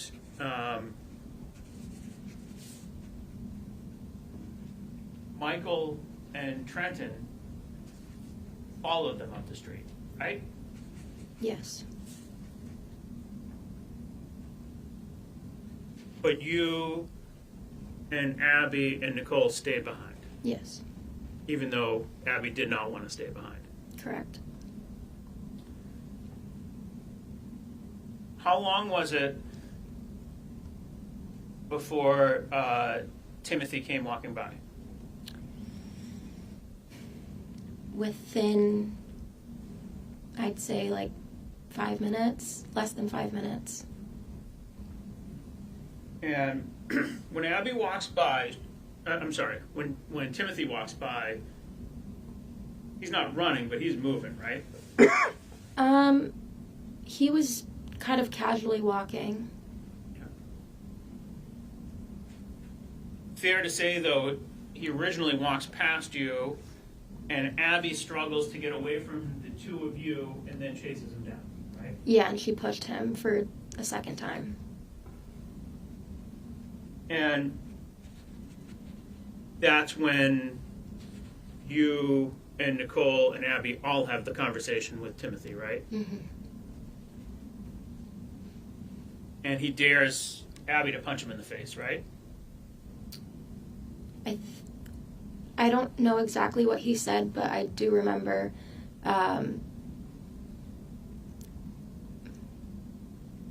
there being a little arguing.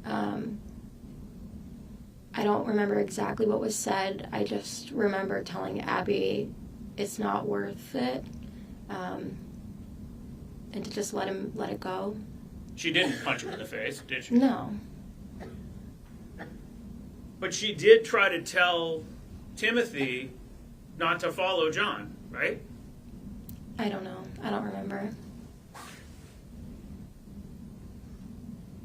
At any rate, he got away from Abby, right? Mm-hmm. And followed John up the street. Yes.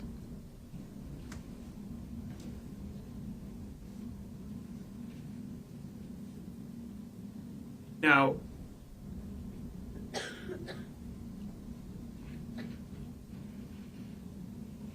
at some point after the shooting, you bumped in to Trenton Nash, didn't you? Yes, as we were leaving to walk back to the car.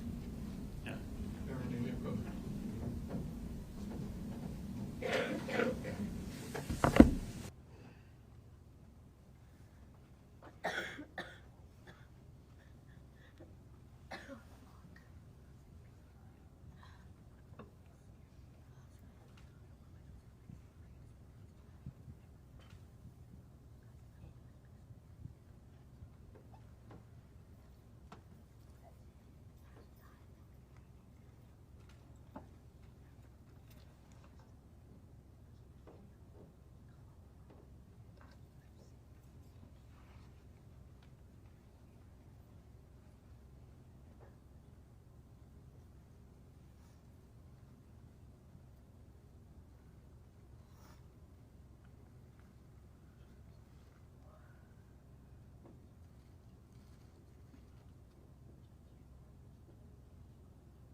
All right, the objection is relevance, and so, Attorney Faulkner, what's the relevance? And so, again, Mr. Nash is involved in joint activity with Mr. Mendoza and with Timothy Pouliot. His expressing remorse for his conduct moments after the shooting demonstrates both consciousness of guilt.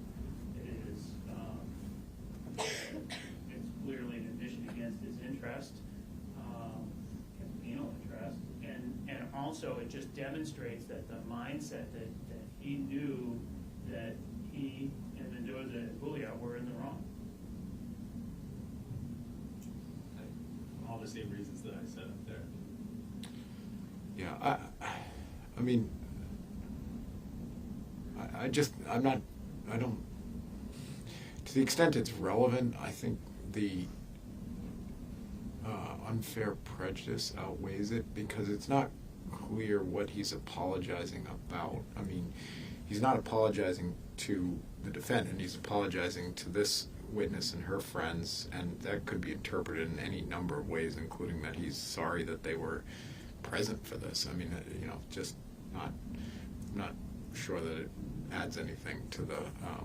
May I approach my notes so that I think Sure. it's a little bit more... Okay, if there's more detail, sure.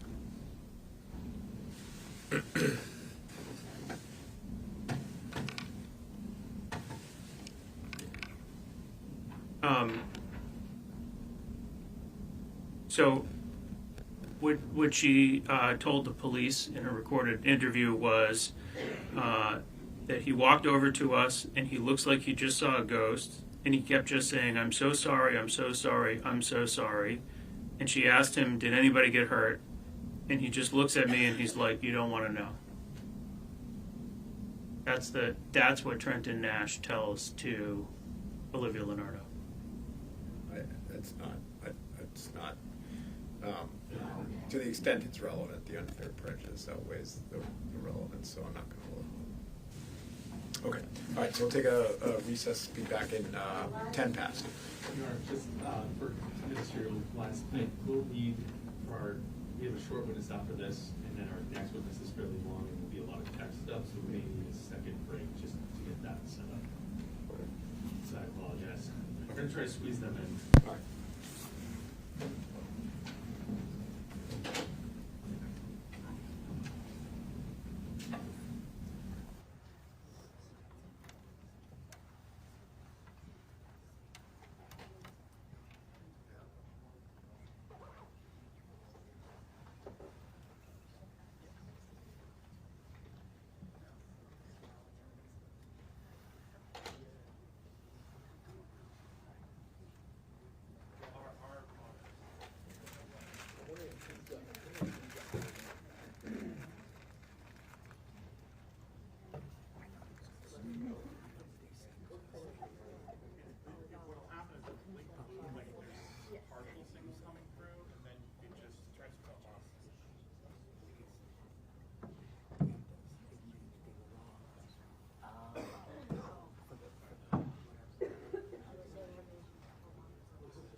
may be seated. All right. Did we lose the witness?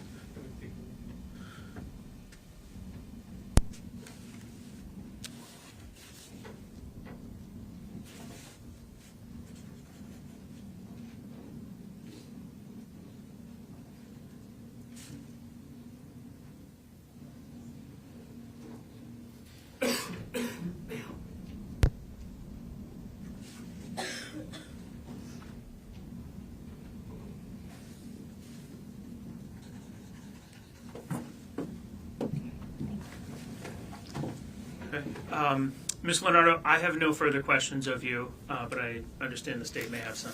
Okay, thank you.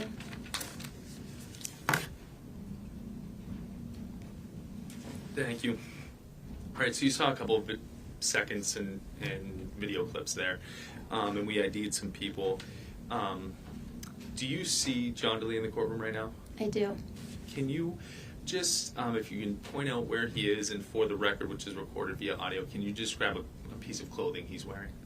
Yep, he's sitting over there wearing a blue tie. And Your Honor, if the court can reflect that the witness has identified the defendant. It would. Thank you. I want to talk a little bit just about a couple of things, or go back to. So that moment that Mr. Mendoza takes that swing at the defendant, bars loud. I heard you testifying to that. Yes. Okay. Would you consider that moment fairly chaotic? Yes. Was there a lot going on? Yes. Okay.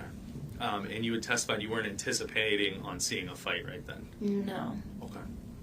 Similarly, when you're outside and this happens with the man with the cigarette and the defendant, a lot going on? Yes. You referenced the defendant, he's screaming, yelling, Yes. right? And there's Abby is screaming. Yes. Okay, there's a lot going on. With everything... Yes, sorry. Apologize. Given that everything's going on chaotic, would you be surprised if there's some things, just hypothetically, that were different if they were captured on video than exactly what you're saying right now? That's the statement. Ms. Lonardo, if the video showed, for example, that Mr. Nash did not actually swing at the defendant, does your memory reflect something differently? Yes.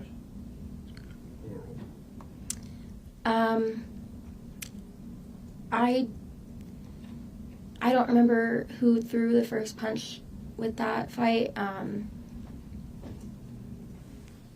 Yeah, I just remember there being a fight. Okay. You just remember that something was going on? Yes. Okay. You also mentioned that Mr. Nash, or Trenton, the man with the cigarette, and Michael walked up the street, correct? Yes. And that was after the defendant and his friends were walking up the sidewalk? Yes. Okay. You had testified earlier, you didn't end up seeing where anyone went? No. As far as you didn't see if somebody went to a parking lot or a different street or anything? No. Okay. Just one sec. There's nothing further. Any further recross? No further questions. Okay, you can step down. Thank you. Wait, ready to call your next witness? Yes, Your Honor. The state calls Officer Jeffrey Biza.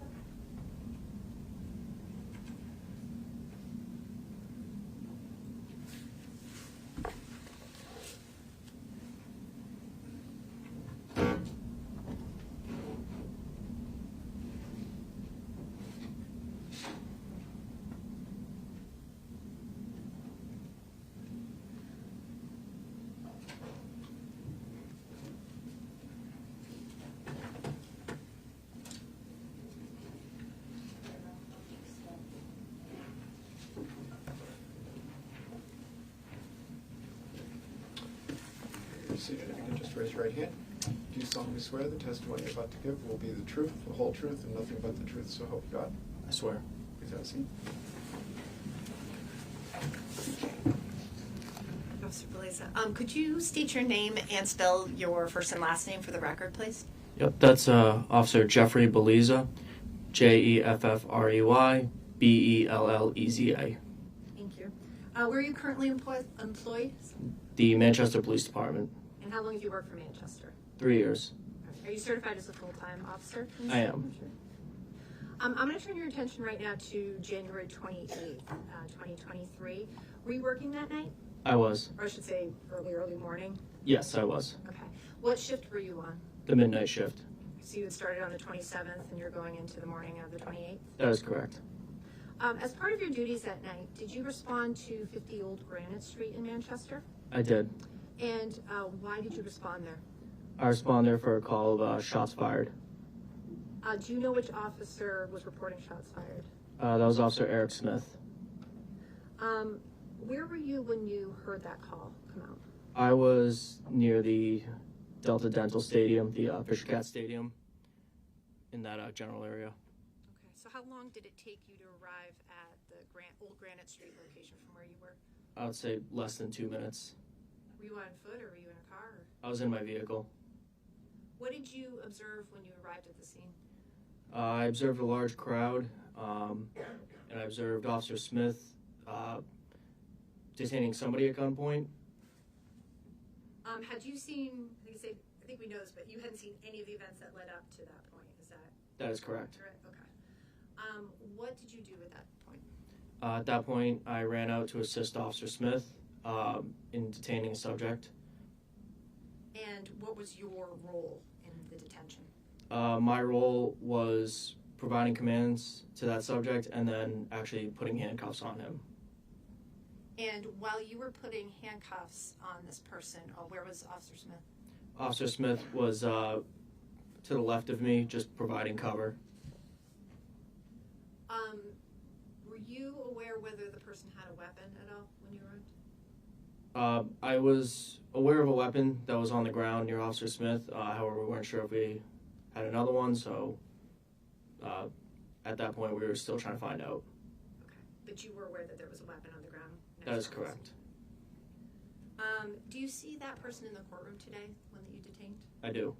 Can you describe that person for something that he's wearing? From that night or to right now? I'm sorry. Could you describe what he's wearing right now? He's wearing a dark suit with a blue tie. Okay. May the record reflect that the officers identified the defendant, Your Honor. Were you so you were in full uniform? You were in your normal gear that night? When you That is responded? correct. Okay, so were you wearing a body cam? I was. Did you activate it at some point that night? I did. When did you activate? Oh, sorry. Right after I got out of my cruiser, I had attempted to activate it. Realized it activated right when I pulled my weapon out. And your body cam, like most, doesn't have sound immediately when it starts, is that correct? That is correct. So there's the video but not the audio immediately? That is correct. Have you had the opportunity to review your body cam footage from this period of the night where you detained the defendant? I have. So I'm going to show you what's been entered as State's Exhibit 71. Is this the beginning of your body cam footage? This is. Okay. And I know it's a little blurry, but can you tell us, just orient us, what are we looking at right as this starts? So you are, what you can see is the defendant in the sweatshirt in front of me. I have my gun out, giving him commands at this point. Okay. And where's Officer Smith in relation to you? He's probably about 5 feet to my left. Put your arms out. Look up on your face. This was about 3 minutes ago. Was it this guy? You cooking. Punch me in the face. Hey,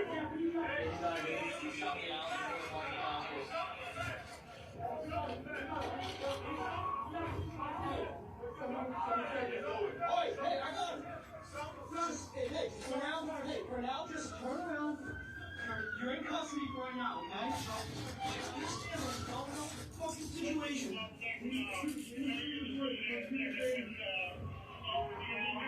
Where's your gun?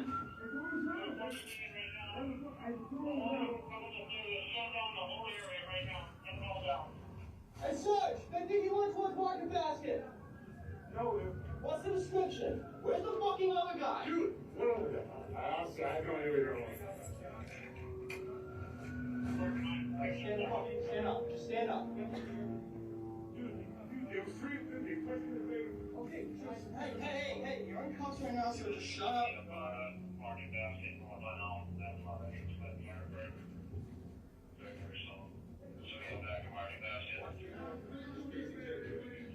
Dude, it was self-defense, dude. It was three of them, they punched me in the face.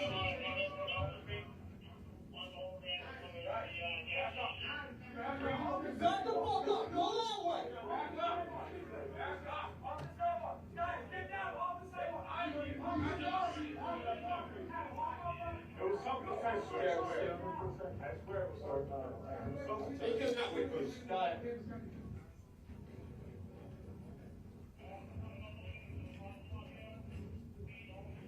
Take a seat. Stand, that's fine, right now. Just, we're gonna ask you a bunch of questions, just, you are to take. So your body cam continued after that point, correct? That is correct. Okay. So I'll just give another. So I'll remind you again, ladies and gentlemen, you're not going to see the remainder of the video based on pretrial rulings in the case. So don't speculate about the portions you're not seeing. Okay. Did you observe any injuries to the defendant when you were dealing with him? I did. Attention. What did you observe? I observed a laceration. I believe it was above his left eye. Okay. And how deep did this laceration appear to be, just from your visual? It looked pretty minor. It looked fresh, but it was pretty minor. Okay.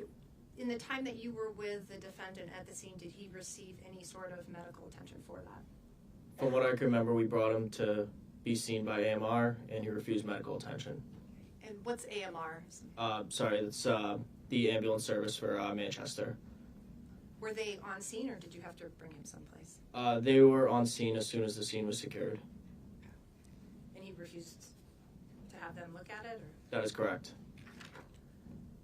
Let me just have a moment, Your Honor. If nothing further for you, defense counsel, may have a question. Your Honor,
when you say that Mr. Delee refused medical attention, do you just mean that he wasn't transported to the hospital or anything along those lines? That is correct. He was actually seen by medical staff, correct? That's correct. And he didn't refuse to see them or refuse to be looked at, correct? That's correct. Okay. And in fact, throughout the entirety of your interactions with Mr. Delee, he cooperated with every directive he was given by the police, correct? That is correct. He never provided any kind of physical or verbal resistance of any kind, correct? That is correct. May I have just a moment, Your Honor?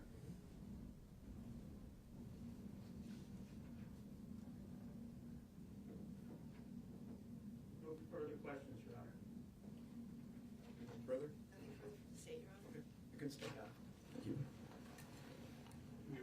Yeah, do you want to take a immediate break? We can, yes. All right, so we're going to just take a short break so we're not watching lawyers fumble with technology again. So hopefully we can get it going without us all staring at them, okay? So take a short break.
Thank you, Your Honor. The state calls Detective Brendon Langton. Detective, just watch your step over those cords, and then just if you can go by that TV.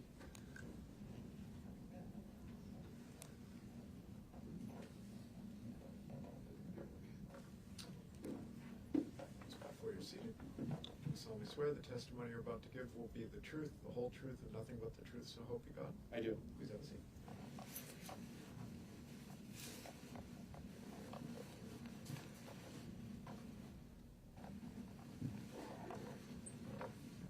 Thank you, Detective Langton. For the record, can you just state and spell your last name for the record? Brendon Langton, Langton. And Detective, where do you work? The Manchester, New Hampshire Police Department. And how long have you worked there for? Over 7.5 years. 7.5 years. Is this your first law enforcement job? Yes, it is. Okay. And what's your current assignment with Manchester PD? I'm a detective within the domestic violence unit where I've been for 2.5 years. And what types of crimes and investigations do you do?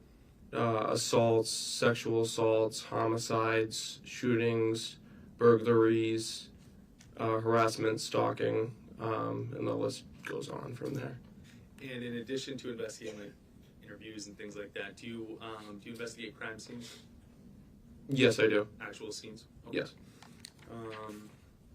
Do you have any specialized experience or training with regard to documenting and processing crime scenes? Yes, I have basic and advanced death and homicide training, shooting scene documentation, crime scene processing, sexual assault scene processing as well. I want to take you back to Saturday, January 28th. Were you assigned to assist with the shooting of Timothy Pouliot? I was. Okay. And when you arrived at the scene, was that scene secured by law enforcement? It was. And how was it secured? By midnight patrol officers. And does that prevent anyone that's not authorized to be in there from going in and out of the scene? Yes, that's correct. Okay. And why is it important to restrict access like that to the scene? To preserve the scene itself. Okay. And with regard to that specific investigation, what was your role? Evidence collection and scene processing. And what areas of the scene did you investigate? Where there were articles of evidence articles that we deemed to be evidence to be documented and secured. And was that along Old Granite Street? It was, yes. And that alleyway adjacent to Soho Bistro? Yes. Okay. And you said as an evidence technician, what was your responsibility in that role? Taking the articles of evidence, giving them evidence identifying markers for each piece of evidence. So when we have a piece of evidence, we identify it with an identifying marker. All my evidence, I identify it as BML. Those are my initials with a dash, and then follows a numerical system identifying each piece of evidence. And so what were your initials? I apologize if you said BML. BML. Okay. Yes. And what? Who else helped process the scene that night? Were there other officers, or was it just you? Detective Bombard and Detective Bergeron Rosa. And were you at the scene when it was photographed and measured? I was, yes. And days later, were aerial photographs taken of the scene as well? Yes, they were. And have you reviewed those photographs? I did, yes. Okay. And did those photographs reasonably and accurately reflect the layout of that general area? Yes, it did. Okay. And roughly how many photographs were taken? Dozens, hundreds of photographs of the scene? Hundreds. Okay. And I'm not going to ask you to go through every single one, so we'll just go through some here today. So I want to start with, this is State's Exhibit 2, which we've seen. Do you recognize this area? You can. Yeah, is it okay if I? That one or that screen. Oh, okay. Go ahead. If you want to get down and point something out, Your Honor, do you mind if the witness steps out? Detective Langton, you may step down and direct us. Okay. So right here is east and west on Old Granite Street here, and then Hampshire Lane right here to the east side of Soho. Or excuse me, Hampshire Lane is here to the east side of Soho. Okay. And that's the area you searched? Yes, within this area here. Okay. And moving on to States 4, Do you recognize this area? Yes, that is the business, the goat. And The goat. So what direction would be the Southern New Hampshire arena if we're looking at the goat? Easterly. So this is west of the Southern New Hampshire arena. And moving on to States 5, this area, what is this? This is just east of where the goat is, heading towards this new arena. And what business is depicted in that photograph? Manchester Makers Space. All right. Moving on to States Exhibit 6. Can you just help orient us and describe what we're seeing in this photograph? This is in the center of Old Granite Street, facing easterly. As you can see, the Southern New Hampshire arena here is in the backdrop. Okay, and I want to just point out a few things that we can see. There's, across the middle of the screen is a yellow tape or ribbon. What is that? That's cordoning off where our crime scene is. Okay, and just beyond that, between that and the Southern New Hampshire arena, we can see a white object in the middle of the street. Yes. And what is that object? That is the body of Timothy Pouliot. Okay, and then just beyond there, and we'll have some closer photographs, but we can see some things in the roadway. What are those? Those are evidence markers. Okay. Moving on to State 7. Is this the same general direction, but also capturing the Bank of America parking lot? It is, yes, facing northeasterly. And State 8. What is this a photograph from? This is in front of Hampshire Lane, northeast of Soho, where the body was located. And is that yellow... General area. I apologize. Does that yellow circle depict that area where that Timothy's body was? Yes. And State 9, can you just orient us? This is facing northerly. This is the same general area as the previous photo, but we're just facing north here. And the Southern New Hampshire arena would be right here. And moving on to States 10, this is a little bit closer of that footage, or excuse me, that angle we saw earlier, correct? That's correct, yes. And now we can start to see those yellow markers that you were talking about a little bit better? Yes.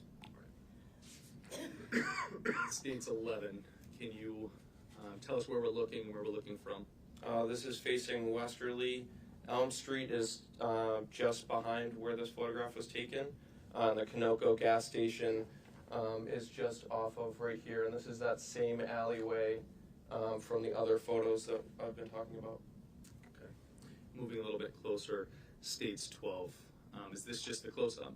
Yes, it is. A mid-range photo in front of Soho. And again, we can see those yellow markers. That's correct, yes. And we'll talk a little bit more about each one, but just generally, what were those evidence markers? Why were they placed in those locations?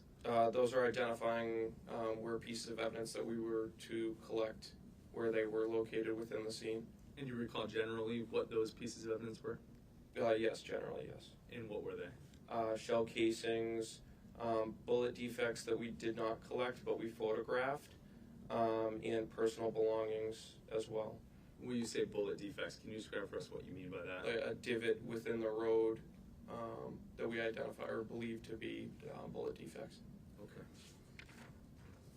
And States 13, what is this a photograph of? Personal effects from Timothy Pouliot. So these are the contents of his pockets? Yes. Any weapons? No. Okay.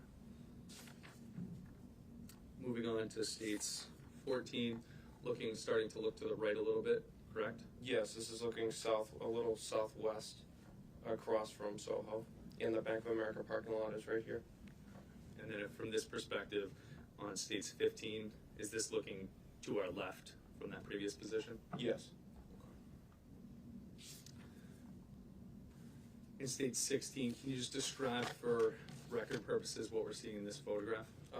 Evidence markers that are in the center of Old Granite Street, just north of the alleyway. And top of the picture, is that looking down Hampshire Lane? It is, yes, southerly. And now State 17, where's this photograph taken from? Looking northerly, so the previous photo was taken facing southerly, up by where that manhole cover is, to where the detective is shooting northerly here. And States 18? This is just north of where that manhole cover was that we saw in the previous photo, facing southeast where the Conoco gas station is. And moving on to States 19, can you just tell us what we're seeing in this photograph? This is the sidewalk on the north side of Conoco. An evidence marker BML1. The firearm is seen within this photograph. So in that yellow box right there? Yeah, that's correct. And was that firearm collected? Yes, it was. And did you give it one of those evidence numbers that you had spoken about earlier? I did. And what was that evidence number? BML1. And did that firearm have a magazine in it? It did, yes. And did that also get a separate evidence number? Yes. And what was that evidence number? BML1A.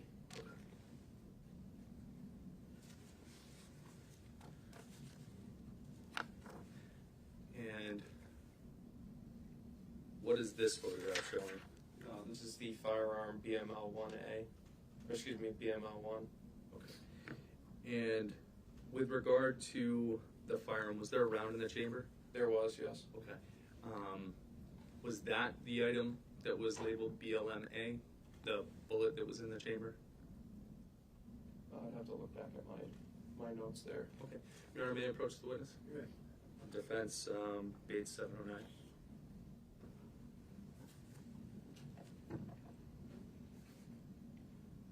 That was a refresher, right? Okay. So the magazine was BML1B, and the chambered round was A. Did that refresher info? It did, yes. And just to clarify the record, can you just describe for us or tell us what the evidence number was for the magazine? The magazine was BML1B. And the round in the chamber? BML1A. Okay, thank you.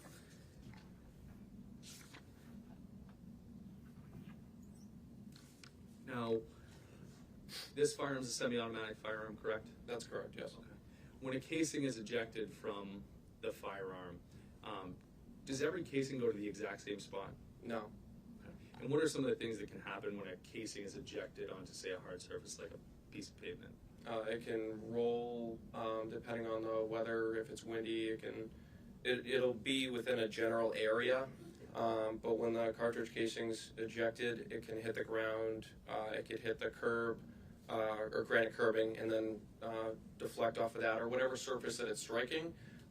It could end up deflecting and rolling away. But you'll be able to see a general area where the cartridge casings end up landing.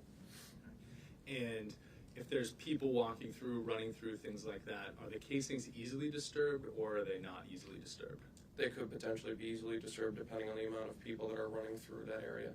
Okay. So the casing location just gives you, I think you said, a general area of where the gun fired. Yes, that's correct. Okay.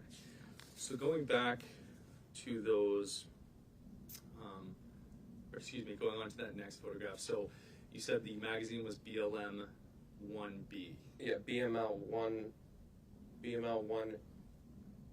B, yes, was the magazine. Okay, and do you see that in the photograph? I do, yes, right here. Okay, and you just pointed to the right side of the photograph? I did, yes. Okay. And State's Exhibit 22, is this just a close-up of those evidence markers and Timothy's body that we talked about earlier? It is, yes. What, moving on to State's 23, what was 20? What was evidence marker 20 marking? If I believe correctly, BML 20 was the bullet defect that was in the road. And did you find casings in this investigation? Yes, we did. How many casings did you find? Would I be able to look back at my notes for the exact number? Yes. Your Honor, may I approach? Defense, same.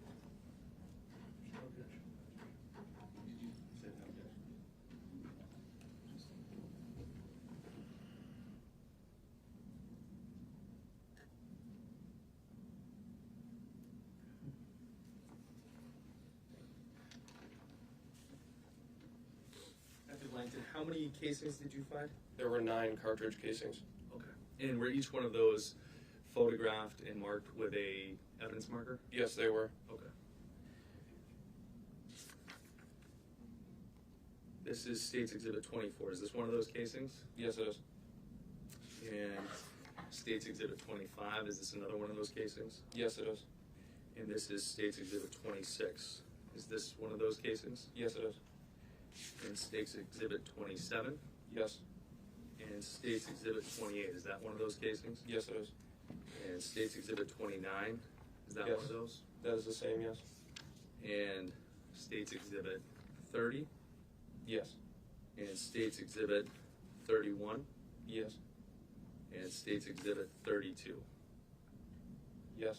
And those were the 9 casings that you found? That's correct, yes. And those were found in the general area where we saw the yellow markers around the corner of Soho Bistro? Yes, that's correct. Just one second. Detective, you can have a seat. Your Honor, there's no further questions. I think that's good. Thank you. Yes, please.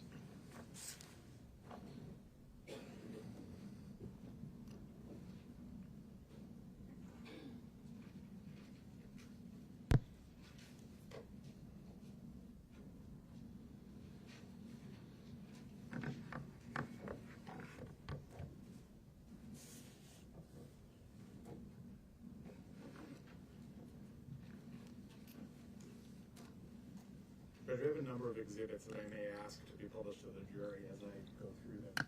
They're exhibits that are already in evidence, so unless there's any objection to that. Okay.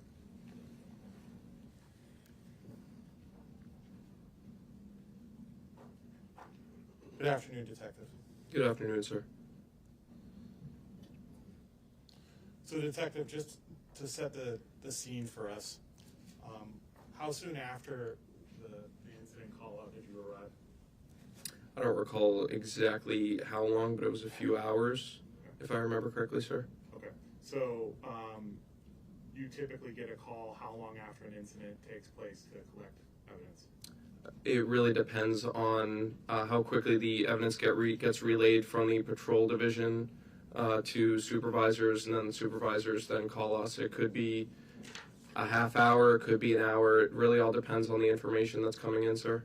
Okay. And when you arrived on scene, I believe you already testified to the fact that the scene had been secured by members of the patrol division? That's correct, yes. And when you mean secured, you mean that officers had, for instance, put up things like yellow tape, correct? That's correct, yes. Is it you or another detective that puts down evidence markers, or are those put down by the patrol division? Some were put down by the patrol division, and then others were put down throughout our evidence collection, sir. When you arrived on scene, were some of those evidence markers already there? Yes. Okay. You identified a number of photographs previously. I'd like you to take a look at them again. This is State's Exhibit 11, if I could approach Judge. Yes. You previously identified this, and I just ask you to describe it again for the jury. So this photo is facing westerly in the center of Old Granite Street in front of Soho. Okay. Now, this area is well lit, correct? That is correct, yes. Okay, so there are street lights here? Yes. Okay. If I could publish this to the jury, Judge.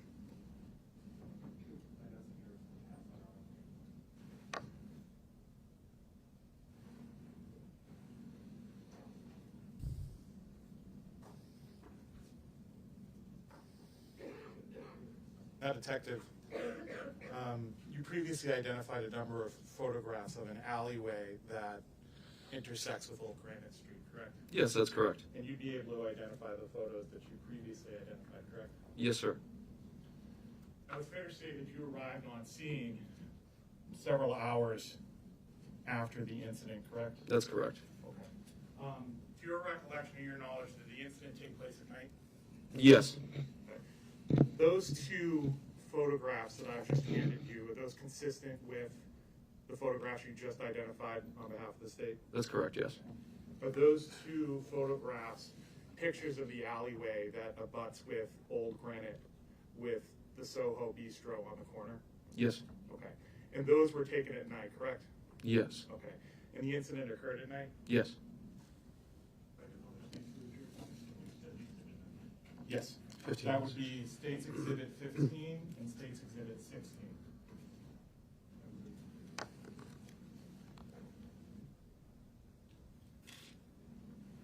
when you arrive on scene, part of your job was to take pictures of what the scene looked like, correct? Yeah, that's correct. And that was to adequately document what everything looked like at the moment that patrol officers arrived on scene, correct? Yes, that's correct. And that's to document it so that it could be shown to the jury as best as possible what the scene looked like when you arrived. Yes. Okay. And that includes the collection of all the other evidence, including the shell casings and everything like that, correct? Yes. Okay. You previously spoke to the state's attorney about what you identified as BML-1A. Strike that. BML-1. Yes. That's the Glock firearm, correct? Yes, that's correct. And you took photographs of that firearm? Yes. Detective Bergeron also took photos of the Were firearm. you present when you took pictures of this? I was, yes. Okay. And you were able to identify that photograph, correct? Yes. Is this that photograph? Yes, it is. This is State's Exhibit 20. State's Exhibit 20 is a photograph of the Glock handgun as it existed at the moment that you arrived on scene with Detective Bergeron, you stated? Detective Bergeron Rosa and Detective Bombard. Okay. Is that an accurate representation of what it looked like? Yes. Okay. Is there ice on that firearm? It appears so, yes. Is there snow on the ground that night? Yes, there was. It was cold out? Yes. I apologize, Judge. I'd asked to publish that to the jury. Oh, yeah, of course. If it's a full exhibit, you can publish it. Are you the detective that secured that firearm to be essentially turned into evidence? Yes, that's correct. Okay. When you secure a firearm, do you follow up a standard procedure prescribed by the Manchester Police Department? I clear the firearm. Any firearm that I come in contact with, I clear it to make it safe prior to putting it into evidence. Okay. So you document where you find the firearm on the ground by taking a picture of it? Yes. Okay. Then you take that firearm and you clear it. By clearing it, you mean you remove the magazine, correct? Yes, I removed the magazine, yes. And then you check the chamber to make sure that there are no live rounds. That is correct. And that's the procedure you used in this case? I did, yes. You picked up the firearm, you removed the magazine? Yes. And you cleared the chamber of it? I did. And you previously testified that there was a live round in the chamber? That's correct, yes. Were there also live rounds in the magazine? There was. Okay. And then you placed those items into an evidence box? I did, yes. And those evidence boxes were secured and sealed?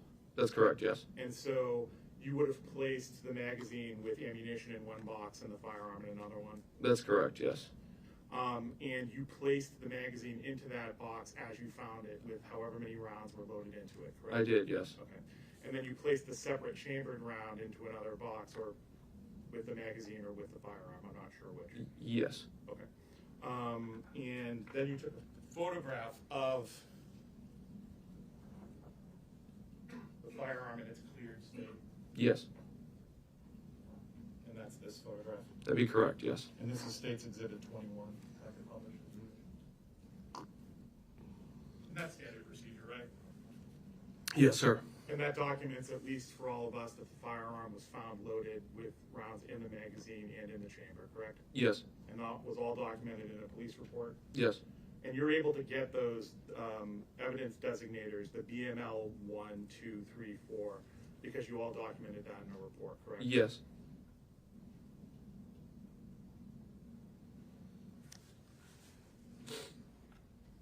Just one moment.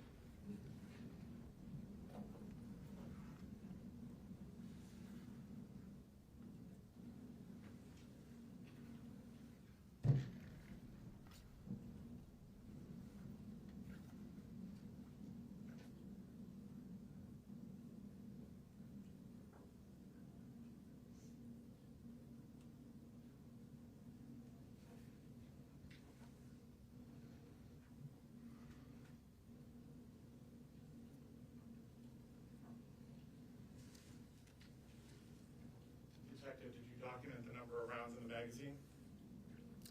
I don't recall, sir. Would it be in your report? I would have to look back at my report, sir. Do you have your report in front of you by any chance? I do not.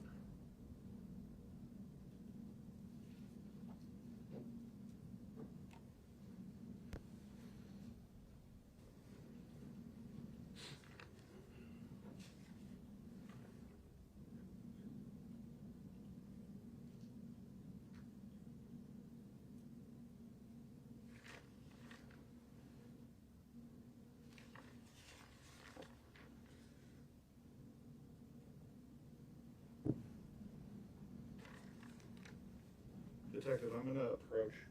Would you say that your memory is exhausted as to whether there were 4 rounds in the magazine? I don't recall how many rounds there were, sir. If I showed you your report, would that help? Yes, it would. I would just ask you to read yourself. Let me know when you're done.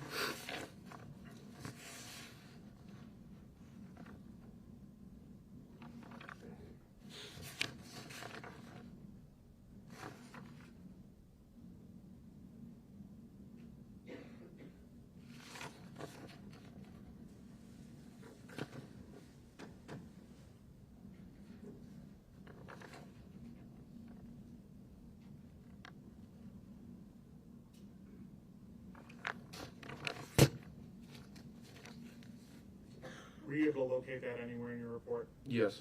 How many rounds were in the magazine? I listed it as unknown number of rounds. Okay, so you didn't within my you report. didn't unload the magazine? No, I did not. But there were rounds in the magazine? Yes. And there was 1 live round in the chamber? Yes. No further questions?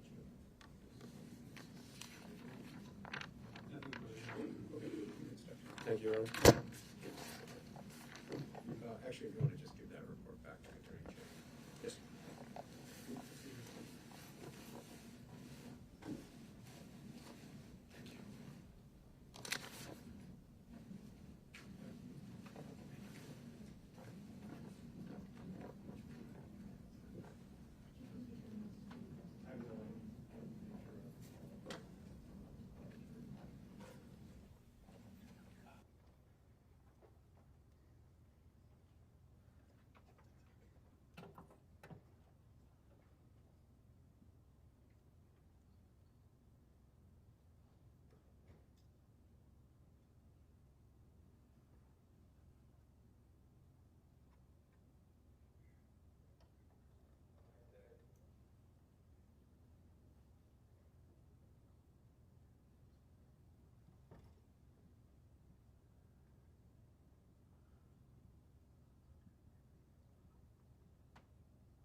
So it looks like we are going to end a little early today. They're going to take a witness out of order here, so due to availability of a witness who had other non-negotiable plans. The defense is going to call a witness at this point, or next, first thing tomorrow morning, so we're going to interrupt the state's case at this point, but allow the defense to put on a witness. It happens sometimes in cases. And then the state will resume with its evidence, okay?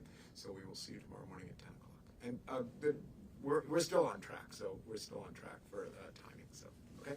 Thank you.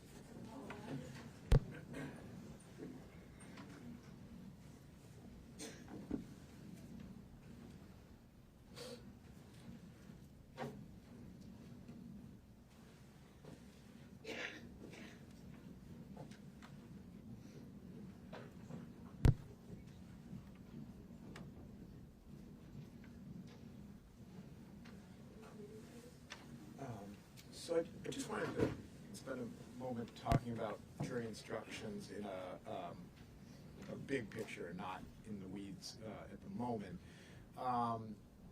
So I guess I want to see what the state's position is about. It sounds like, I mean, there's no question self-defense instructions are appropriate. I guess the question is, what's your position on provocation, manslaughter, and then reckless manslaughter? We don't object to the reckless manslaughter. As far as provocation, we object. It's just not. This doesn't rise to the extreme. We can file something for your argument if it's brief, but this doesn't rise to the level of extreme provocation that necessitates provocation instruction. Okay. Yeah, some case law would be helpful. But There's a case that I'm taking out. I'm just drawing a blank right now. Okay. So anything. So what I was going to do. So what I was going to do is redistribute the instructions, I've included the lesser included reckless manslaughter instruction in there. And I went back, I read Soho, and I read, what's this? There's Soto, and there's another case that comes after that on provocation manslaughter. So I have the instruction in there. I'm not prejudging your argument yet, but it's easier for me to have it in and then take it out than it is to add it later. So I was going to distribute a copy, a new draft today, reserving ultimate judgment until I hear all the evidence on the provocation manslaughter. So the way I've got it structured is a little bit different than Soto and the other case, which I'm drawing a blank on, that came after that. I don't have provocation manslaughter explicitly delineated as one of the elements of murder. It doesn't really, Soto is different, and that other case was closer to what we're dealing with. And I think, the statute says provocation manslaughter is murder, except that it can be reduced upon extreme provocation. And so I think it makes most sense for the jury to have to find whether or not the defendant is guilty, not find whether he's guilty or not guilty, but whether the state met the elements of second-degree murder, including, disproving self-defense. And only if they find those elements do they go on to determine whether the state has disproved the provocation beyond a reasonable doubt. So that's why I've got it structured the way it does, because it's really hard to explain to the jury what verdict they should return if you include the provocation within the elements of murder itself. And again, whether that is appropriate based on the facts here is a separate question than sort of the structure. So I just wanted to explain to you what I had done in structuring the instructions. If you think that's wrong, I obviously want to hear that. But that was my thought process. So my reaction to that is I think there's a good bit of sense to that. I'm just not sure that the case law doesn't require it to be done the other way. Well, the case I'm thinking about that comes after Soto actually doesn't require it. It said, the trial court didn't give it that way, and the trial court, I think, in that case, I wish I could remember, it starts with a D, Decato? No, it's not Decato, it's something like that. But the trial court sort of didn't do it the way I'm doing it either in that case, and yet I think that the ultimate point of that post-Soto case was that so long as the instructions clearly communicate to the jury that it's the state's burden to disprove provocation beyond a reasonable doubt, that the instructions are appropriate. And for the reasons I said, I think including the provocation within one of the delineated elements of murder makes it incredibly complicated and confusing for the jury to understand it. So I think based on that subsequent case, it's an appropriate instruction, and I think it's easier for the jury to understand what they're supposed to do that way. Soto was not really akin to this because there they had an acquittal first instruction, which we don't need in this case, and so the reason that they did provocation within murder is because of the way the acquittal first instruction. We don't need to get into all the nuances of that, but I think that in that case it's easily distinguishable from this, and so that's why I structured it differently than Soto recommends. So, all right, so I'll distribute that this evening. If there's anything else you think I missed, let's talk about that tomorrow.